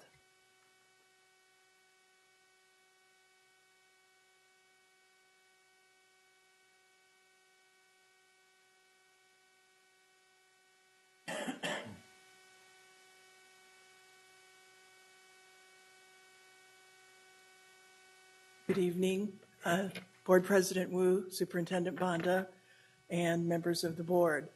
First of all, if I run out of time, congratulations to Gail and Iris for a fabulous report, and to all the staff who helped them with it, and to the district who pushed many of these ideas forward. I was here last June when you were approving your LCAP. I was extolling the benefits of arts education and encouraging you to include that in your LCAP, and you did. So I'm back. For this year's LCAP, I was not sure what I wanted to say tonight, but two things in the last 7 or 8 days have informed my decision. One of them was reading this report. I was thrilled because it's always nice when you see your own thoughts and ideas that you've shared publicly reflect back to you from their own document. The second thing that happened was your district LCAP meeting on Tuesday night, where we had larger-than-life LCAP goals on the walls, and we were talking about 3 of them. And when you see it in that format where it's huge right in front of your face, it dawned on me. Every single one of those goals is connected to and supported by arts education. It didn't matter if it was about student achievement, parent engagement, or even a clean, safe campus with a culturally competent environment. All of them connect back to the arts. And so then I started to ask myself a question. How's that link up with the report that I read? I loved the report, but it was left with something's missing. And the report alludes to this itself. You have so many wonderful things that are listed in that report, component elements, but they're waiting to be woven together into this comprehensive whole. So I'm suggesting that tonight you consider including the development of a strategic plan for arts in your LCAP. This would sync up with your own strategic plan, and it would link up to Common Core, Next Generation Science Standards, LCFF priorities. It's the perfect solution so that you can move forward in a systemic way. And as we say at PTA, you can become a hero for arts education. And I wanted to sneak in one other little thing. It's not on this topic necessarily, but that green report I just heard, I would love to see somebody put together an integrated lesson plan with new science standards, Common Core, and this whole issue of how students could survey something at their site, research it, write about it, and present it. I think that would be a great integrated arts activity. So please consider a strategic plan for arts education in your next LCAP. Thank you. Thank you.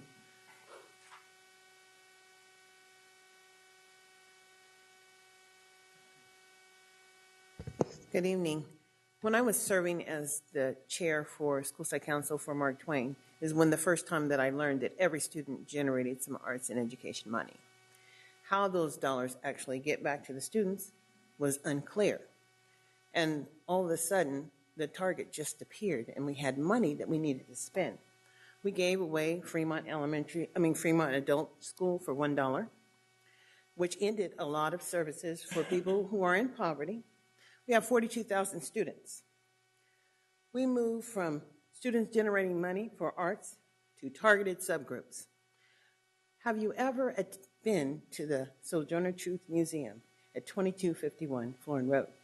It's beautiful. The art in there and the walls represent every culture, every ethnicity.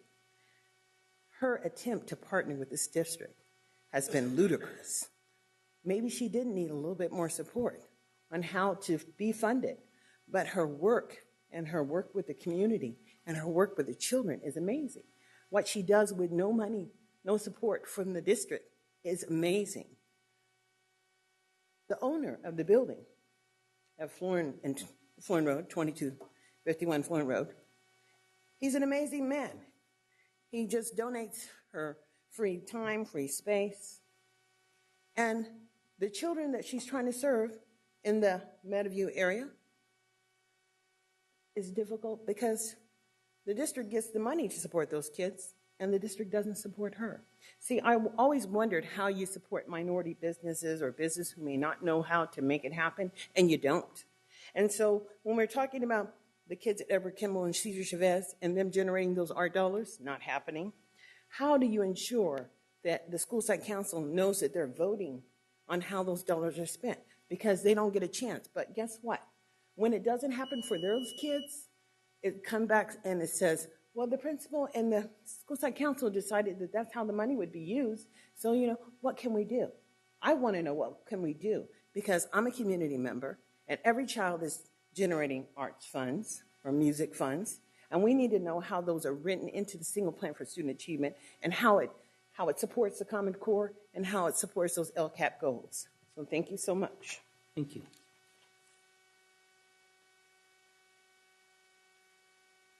Good evening, everyone. I'm Angie Sutherland. I'm a parent at Hollywood Park, and I'm just really happy that art is being worked into subjects like language arts.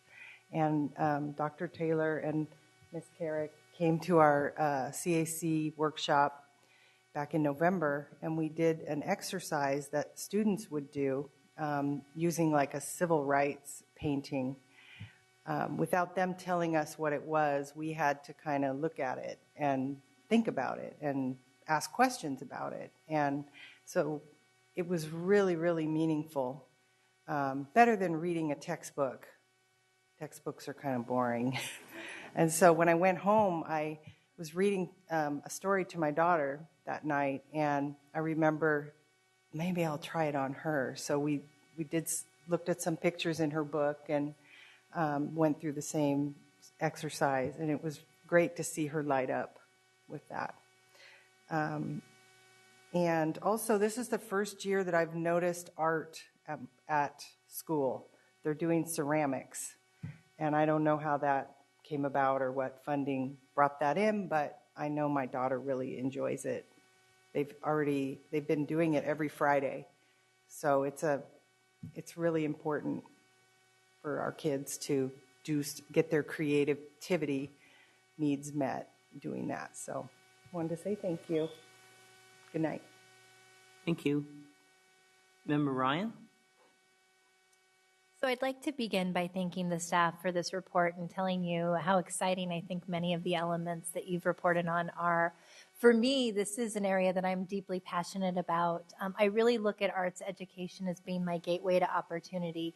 In all candor, in high school, I probably would have dropped out had it not been for this incredible performing arts program that we had at El Camino High School that gave me a place to go after school, taught me a sense of self, and really empowered me with some critical life skills.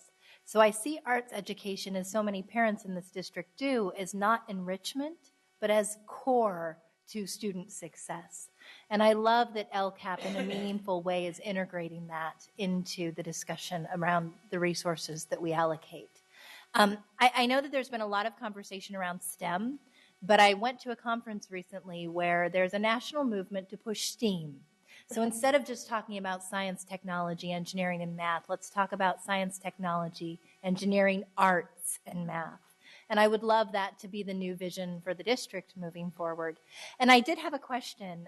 I wanted to ask about how you are tracking the outcomes of students who are involved in arts and performing programs. Does it have some mechanism, whether it's coding for students who are taking part in these programs or otherwise, to help illustrate that they're actually improving student achievement, closing the achievement gap, et cetera.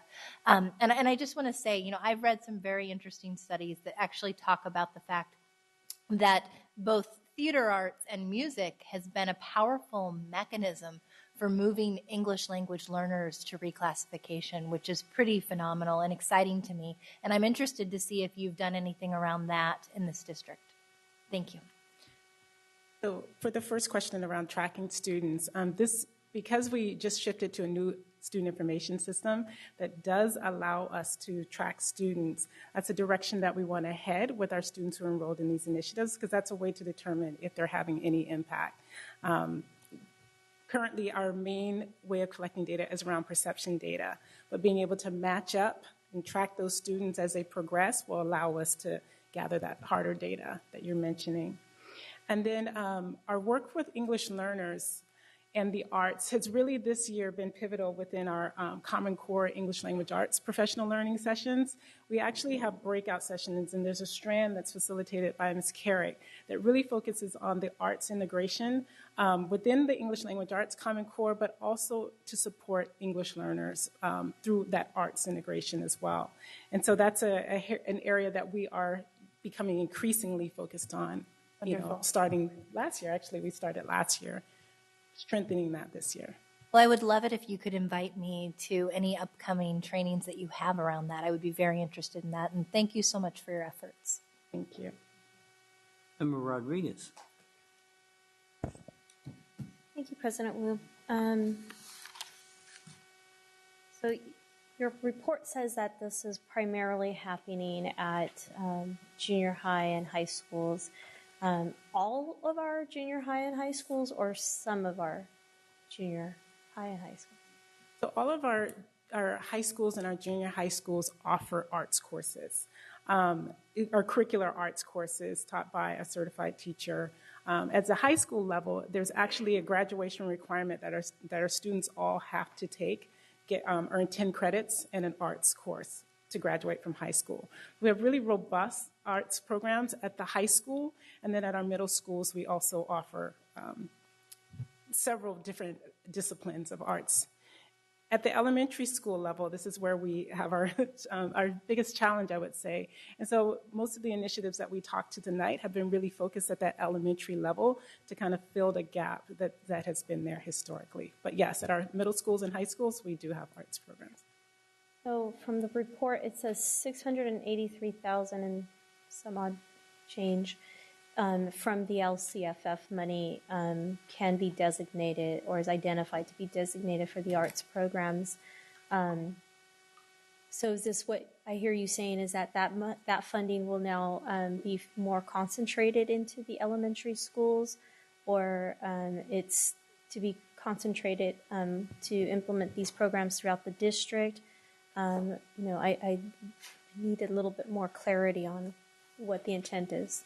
So the $683,000 that's cited in the executive summary is actually a variety of funding. Out of that, out of the general funds, we have historically paid about close to $400,000 for various arts programs and or staffing, and that has been, it's kind of spread out. So for example, Gail Carrick is, well, that's more categorical, but our middle school music teachers, they're partially funded out of general funds, partially funded out of Title I funds. And so that figure covers that.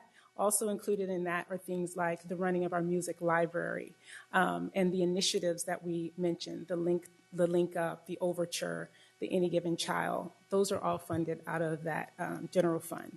Categorical, our music teachers are also paid partially out of categorical funds. Ms. Carrick is supported out of categoricals. And then we have a small grant and that is used primarily for professional learning or release time for teachers.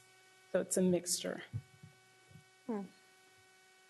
And we're hoping to integrate the arts throughout the curriculum at every school site, every classroom. Is that what I hear? Yes, so what we spoke about is 3 different types of programming, arts programming. One being curricular arts, which are those courses primarily at the middle and high school level. And then there's arts integration that can happen where where students are learning the arts, but they're also learning some content area, and that's the arts integration that we're speaking out. It's a powerful instructional approach, and that's what we're trying to really build. I mean, we want to build all of our programming, but we see some high leverage in that arts integration. Have you, by any chance, just out of curiosity, have you taken a trip down the road to St. Patrick's Academy? No, have I've not. mentioned it several times from this dais. They are fully doing the arts integration K through 8. And they have a lot of powerful stuff that they're doing. There's videos on their website if you want to look at it. They have a program called Art Scholars. They go on the road a lot. Some of those videos that you see online is the students actually going on the road to take field trips. When they come back, they actually have curriculum that is threaded. So if they're studying the ocean, there's a boat trip that you'll see on there. And so all students have taken a boat trip, and then they've learned different things along the boat. They come back, they're writing about what their experience was. So they're building in the ELA, they're building in that critical thinking. There's a lot of benefits to looking at a school that's already there. And they're still fine-tuning it. I want to strongly encourage you, since now you're in this, to take that trip over. And if you need if you need someone to facilitate an introduction, I know the principal pretty well there. So I used to work for the Catholic schools. Okay, thank you. Thank you for that. Yeah, so I know her pretty well, and I will be very happy to facilitate that introduction for you. We would love to see it. Love to see models of effective practice. I think it's well worth going over there, and the whole entire staff. They actually have a director that's that's all she does is the arts integration program, and the parents are engaged, students, the teachers, everybody's engaged in it. So how they do it, it's for you to find out. Thank you. I want to thank Ms. Anderson again for mentioning about the Sojourner Truth Museum. I have taken the trip over several times. The first time I went, I didn't know what to expect, and it's extremely diverse. And I've gone back several times to take other people to go look at the museum now because it is very powerful what she does over there, Shona McDaniels. She has, superintendent, she has attempted to engage this district to move her museum over to our former adult ed site, which would be a wonderful place for her to be. She's a certified museum, and she could display the art, and it would be part of like the improvement part of our community as well. We could have a sense of pride knowing that we have partnered with someone like her who takes such pride and such care in the art that she does and the diversity that she includes. She has been recommended to go elsewhere. She wants to stay in that community. And the benefit she sees is that she serves schools like Harkness, Woodbine, the former C.P. Huntington, Edward Kimball, Cesar Chavez, John Slow. She serves all of those schools right in that immediate area. And I envision if we help her move into one of our facilities right there, our students in Southside Sacramento can have walking field trips because it's that close to their facilities. They can have walking field trips to a real museum where they're going to learn history. I mean, she goes from the very beginning of time all the way to current. And talk about a powerful tool that we have been overlooking for many years now. I'd love to see that get worked on, Mr. Superintendent, and I would love to be someone to help you do that. Thank you. Second Vice President Hansen. I will be brief. Thank you very much for the presentation, very valued, even at this late hour. So we are paying attention if sometimes even it appears we're not. I just wanted to say that as we're looking for the Washington Elementary School to hopefully reopen, one of the ideas I've heard from the community is they would love to see either an arts curriculum focus or an arts enrichment focus. So just put that in the back of your head of something that would really be wonderful, and it's perfectly situated downtown to partner with so many of our other arts community partners. I think that would make it a really strong program, and there's so much love for the arts among the parents that I talk to. I think it would be a big draw for students and parents. So just wanted to throw that out there, and so you heard it, and hopefully we can work on that. Thanks. Thank you, Dr. Taylor. Thank you, Ms. Carrick. Thank you for your presentation on arts education. Thank you. Moving on to item 12.0, business and financial information. We are receiving 12.1, business and financial information purchase order report for the period December 15th, 2014 through January 14, 2015. Receiving item 12.2, Head Start and Early Head Start reports. Item 13, announcement of future board meetings, March 5th, 2015, 4:30 closed session, 6:30 open session here. March 19th, 2015, 4:30 closed session, 6:30 open session here. I am open to a motion for adjournment.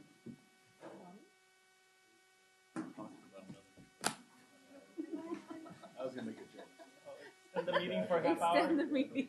I have a motion to extend the meeting for half an hour. Denied. Fails for a lack of a second. Adjournment, please. We have a motion to adjourn. We have a second by Vice President Pritchett. All those in favor signify by saying aye. Aye. Opposed? Motion carries. Good night, everybody.